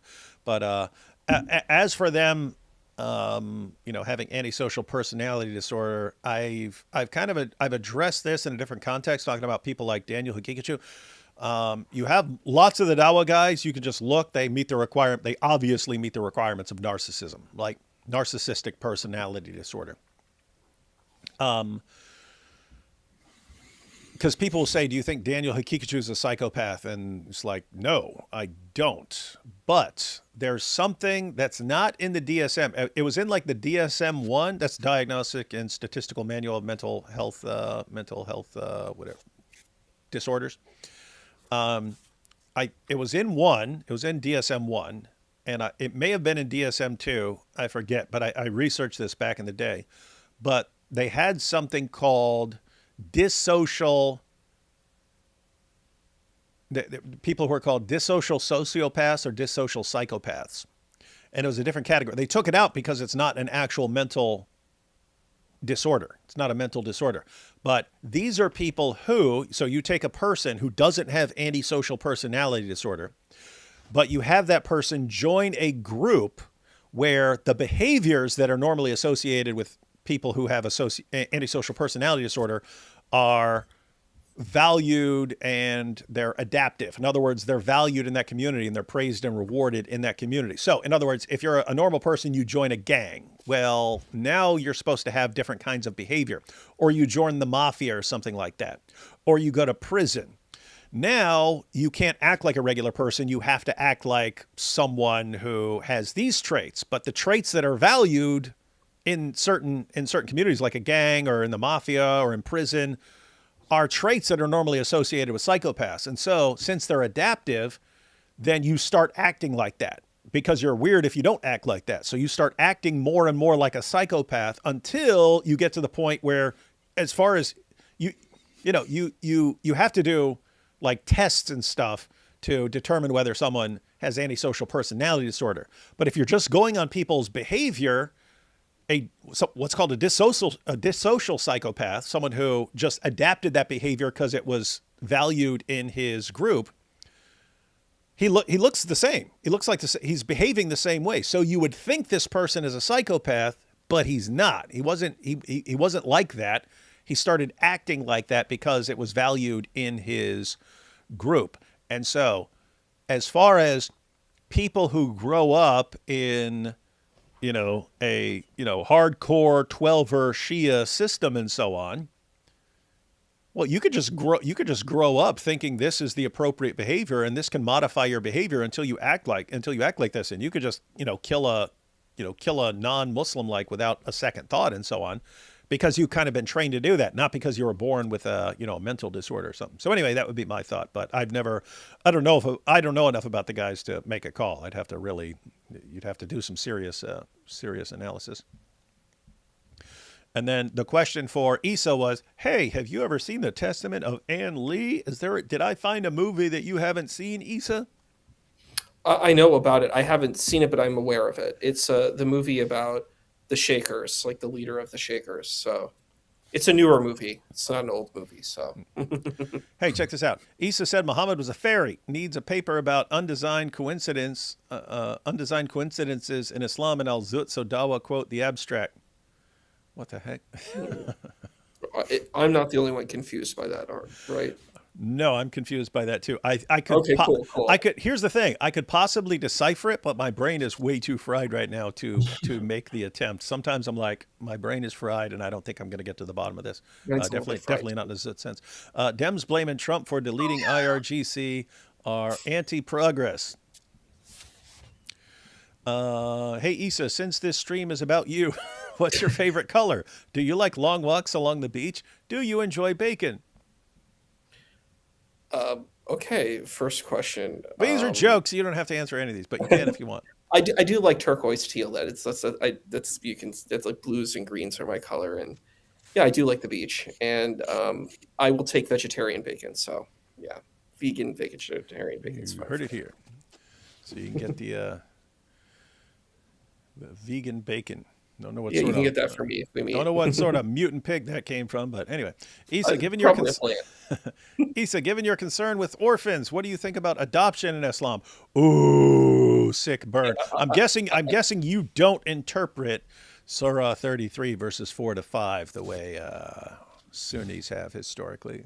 No, I have a big problem with it actually. That the way that a lot of Muslims deal with it, I think, is very bad, and I've seen the damage of it personally. I think it needs to not be done that way. I think adoption is a very good thing, and I don't think you need to like hide, take away the person's name. I think the kid is your kid. Like if I adopted a kid, I'm not gonna make them feel like an other. You know what I mean? Because that's really hard. It's a very painful thing to do to a child, where you're like, you're not really my kid.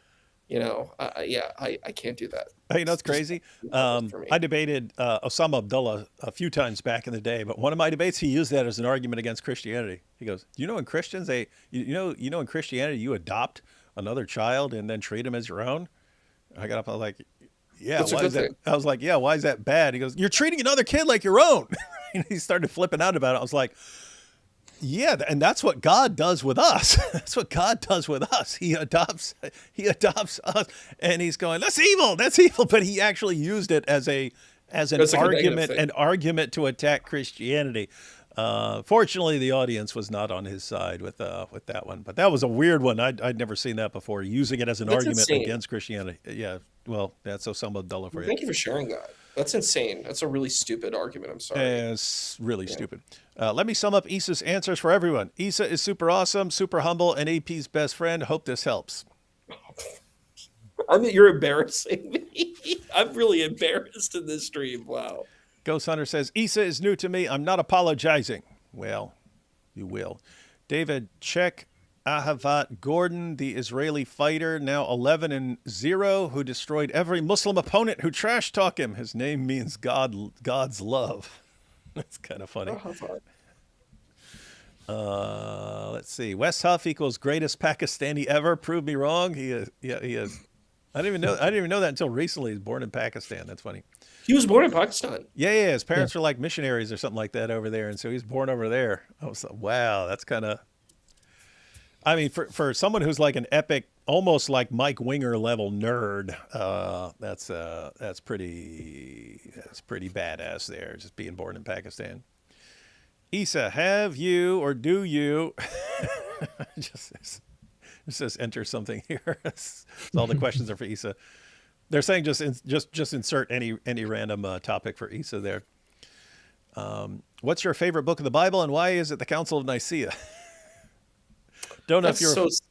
I'm aware that's embarrassing because Sneeko. a lot of people don't know what the Council of Nicaea or the Council of Trent. They don't know what these things are. Well, that came from Sneeko when he was like, "Did you know this is when he converted to Islam?" He's like, and then I found out that they took out the book of the Council of Nicaea. They removed the book of the Council of Nicaea from the Bible, and we're like, "You are such an idiot." Dawa guys saw you coming, buddy. They saw you coming.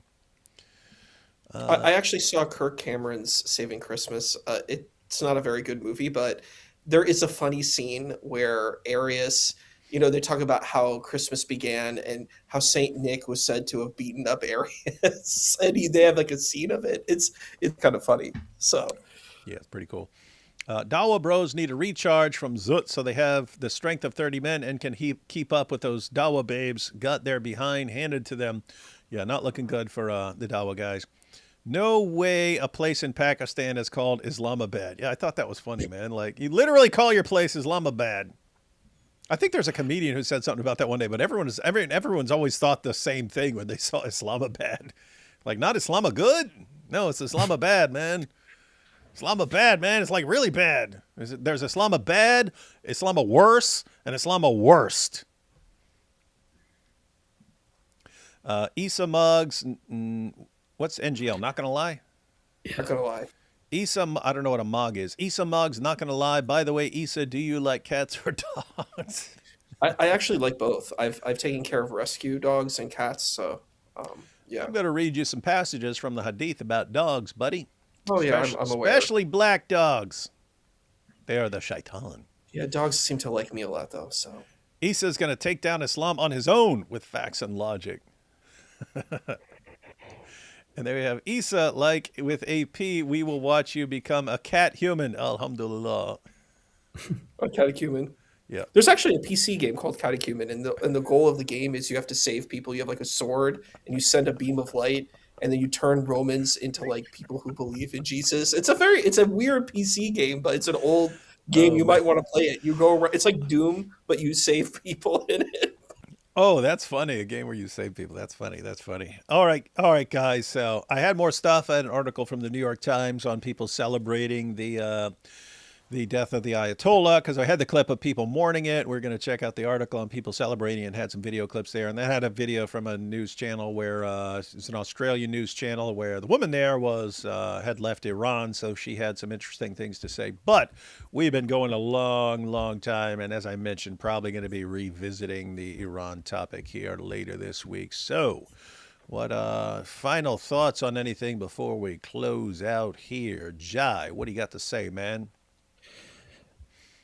Pray for the people of Iran, and I hope that we see new leadership and freedom for the Christians, and that more people will come to the Lord through this.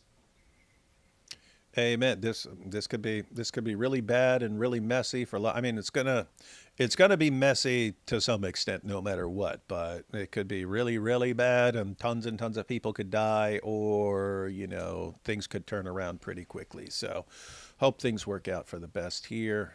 Issa. Well, I always appreciate being here, and I enjoy all the folks here. I enjoy Brother Jai and you, and the wonderful chat. There's really beautiful, wonderful people here, and I appreciate them. In the world, it's sad for me. I kind of wish this didn't happen the way that it did, because I think a lot of people are suffering. There's a lot of death, and that's really unfortunate. And what is done, and so I think we need to pray for a brighter future where the people of Iran and the people in the world who are affected by this conflict right now will have peace and ease and better lives moving forward, and that this conflict and suffering will end, because it's just a lot of suffering and pain, and I think it's been going on for a very long time, and kind of hope and pray that will end, and peace and ease will come in its place. Last couple super chats here. Do you think reformation is possible for Islam? I think it's possible for individuals or even for small groups, like large scale. And you can have Quran only Muslims, and they can interpret things in a certain way. And we saw, followers of Rashad Khalifa and stuff. They're way cooler than a lot of the guys we interact with. But I mean, there's a reason the mainstream positions are kind of the way they are, and that's what you find in the Muslim sources. And so if Islam reform, according to the mainstream Islamic sources, if you reform it, it's no longer real Islam. So if you reform it to where it doesn't line up with the sources, you start getting into the realm of something that's not considered Islam. So you can do that. You could have some group and so on, but I just don't see how that could ever be mainstream Islam. We have, why is Isa's favorite prophet Lot? That is a good question. Don't know if you understand that. They always complain about what Lot did in the Bible. They're like, they say this about a prophet, and we put lots of prophet in the Quran, not in the Bible. He's just. And same with King David and King Solomon. Yeah, they're kings. Yeah, I think there's a lot of projection on that particular situation. I don't know. Remember we had this in our discussion. I don't have a problem if people, like holy people, make mistakes. I don't think that makes them not holy. I just think it makes them human. I don't think that that's an evil, bad thing. And I think we brought that up. Remember, like the Prophet of Islam, according to the standard narrative, Abasa wa Tawalla, the verse from the Quran where it says that he frowned and turned away from the rich man, that the Prophet of Islam turned away from the rich man. He was supposed to help the rich man to coming into Islam. You could argue that that's a sin. So if we're opening that door, right, as a problematic behavior, then why do you have a problem with these other situations? I think it's just, it's not really thought out. It's specious. It's just like, I think over here, I think over there, and I'm just making up my own narrative. And yeah, I don't think, you said this too, I don't think it's a problem if holy people make mistakes. We're human beings, and that's okay. We're flawed, and that's not a bad thing. Yeah, and I'm surprised I've talked about it in live streams and debates here and there and stuff, but I'm surprised I've never made a video on that, because it's such an insanely stupid objection. They look, oh look, Lot commit incest in the Bible. Ha ha ha! You see Bible say prophet do incest. Ha ha ha! And it's like, you are missing a lot of points there. The point there is, like, Lot in the Bible is a good guy who goes for, like, he makes the easy worldly decisions and it leads to bad consequences, even though he's trying to do the right thing. So he tries to take easy paths in various situations, and he ends up in Sodom and then raising his family in Sodom, which is really, really evil. And then God rescues him and so on, and he ends up fleeing to a cave with his two daughters, but his two daughters believe that the entire world has been destroyed. They don't know this is like a couple cities. They think like the world has been destroyed and they're the last remaining people on the planet. And then even his daughters, who are following Lot's example of, I have to figure out a way, to do this. He's contrasted with Abraham, who's always doing everything by faith. Like, hey, you pick whatever you think is best. I'll take whatever is left, and I'll just trust that God is going to work it out. And so Abraham is always responding by just faith in God, whereas like Lot and his descendant, they're always trying to figure out how to do things on their own without relying on God. And so these girls think, oh, we're the last two people on the planet. We know our dad is not going to impregnate us, so we'll get him drunk and seduce him and so on. So it's not even like Lot's drunk. He doesn't know what's going on. Notice his daughters are trying to do the right thing, but they're doing it in like the way that they're coming up with. The wrong and way. What happens, the children of the daughters become two of the tribes that are, it's the Moabites and what's the other group? It's the Moabites Amalekites. Huh? Amalekites. Not the Amalekites. It's I would normally know this, brain fried. The Moabites. Philistines. No, it's the other one is right there. Guys, what's the other group? Amorites?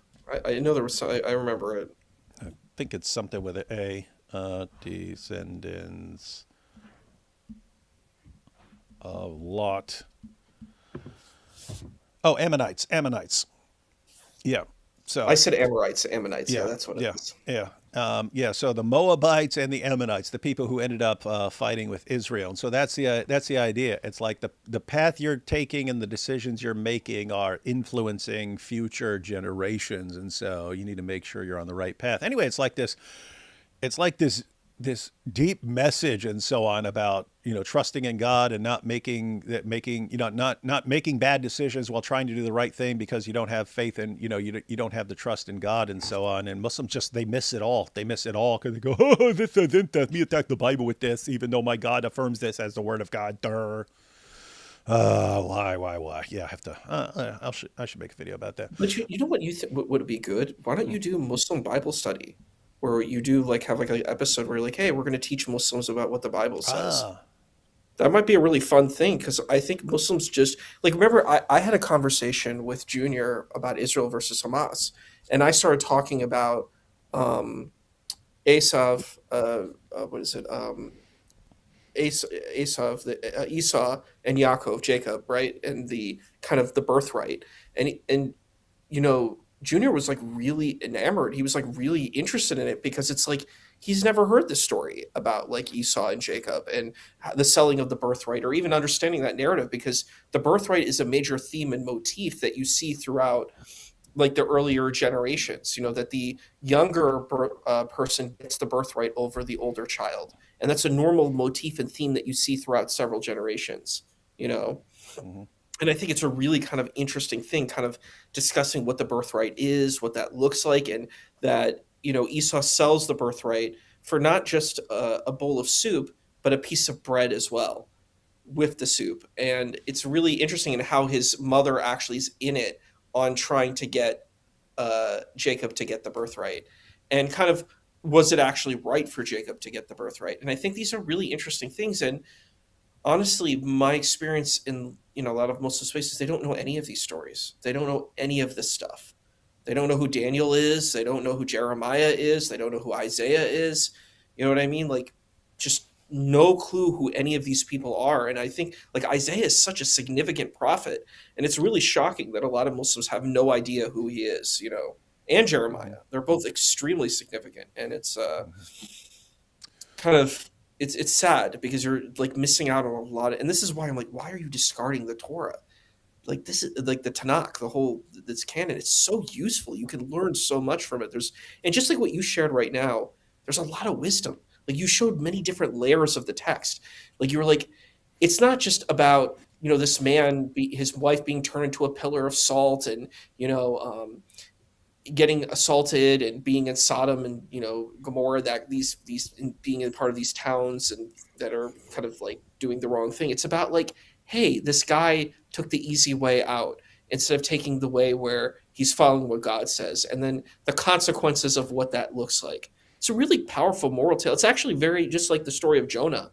It's such a great story where Jonah is told, you need to go to Nineveh and bring the people to the correct way. And he's like, I don't want to do that. These people they're going to kill my people. These people are evil people. God, I can't do this. And God is like, this is what you have to do. It's your sacred duty to do it. You have to do it. And he refuses to do it. And he tries to escape.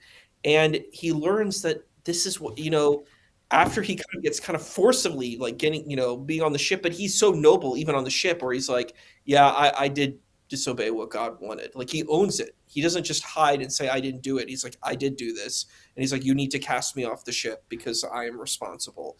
And then he gets swallowed up by that, giant, fish or whatever creature you want to call it. And then he gets forced to go to Nineveh, and it actually works out. But it's like a huge lesson that even though it's hard, like you're going to have, resistance against the teaching. You're going to have resistance against what's right.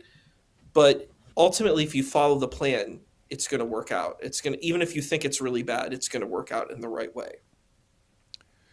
And we have it now for the Wingerites with a nerd emoji and the Spock Vulcan hand signal for live long and prosper.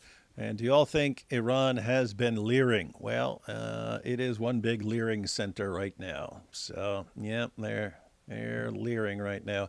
All right, everyone. Yep, I'm sure we'll have more to come on Iran. I mean, even if everything just works out amazingly tomorrow and then it's all great, we'll still want to comment on how great it is. But we'll see what happens. And so everyone be praying for everyone over there, and let's all hope that things turn out for the best. I'm going to sleep now. Catch y'all later.